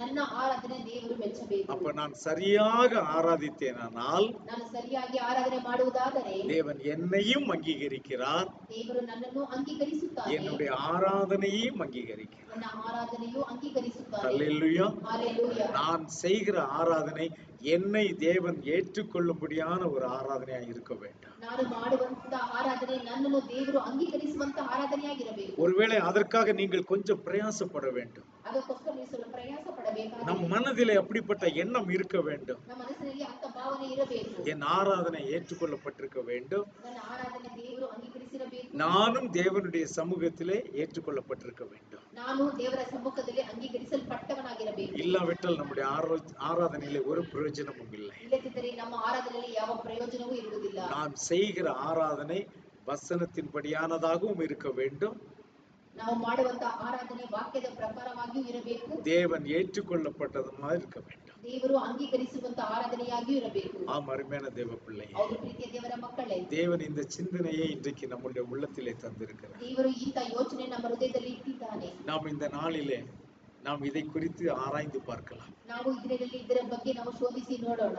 தேவனை நீர் விரும்புகிற ஆராதனை ஆவியோடும் உண்மையோடும் ஆராதிக்கிற ஆராதனை. ದೇವರೇ ನೀನು ಇಷ್ಟಪಡುವಂತಹ ಆರಾಧನೆ ಆತ್ಮದಿಂದಲೂ ಸತ್ಯದ ಪ್ರಕಾರ ಮಾಡುವಂತಹ ಆರಾಧನೆ. நான் அப்படி ஆராதிக்கிறேனா? ನಾನು ಆ ರೀತಿ ಆರಾಧನೆ ಮಾಡುತ್ತಿದ್ದೇನೆ. அப்படி இல்லை என்றால் எனக்கு தெரியப்படுத்தும். ಆ ರೀತಿ ಇಲ್ಲದಿದ್ದರೆ ನನಗೆ ನೀನು ತಿಳಿಯಪಡಿಸು. அல்லது நான் தெரிந்தே சில தவறுகளை செய்கிறேனா? ಅಲ್ಲದೆ ನಾನು ತಿಳಿದೇ ಕೆಲವು ತಪ್ಪುಗಳನ್ನು ಮಾಡುತ್ತಿದ್ದೇನೆ. நான் மனம் திரும்பும்படி எனக்கு உதவி செய். ನನ್ನ ಮನಸ್ಸು ಬದಲಾಯಿಸಿಕೊಳ್ಳಲು ನನಗೆ ಸಹಾಯ ಮಾಡು. நாம் யாவரும் எழுந்து நிற்கலாமா?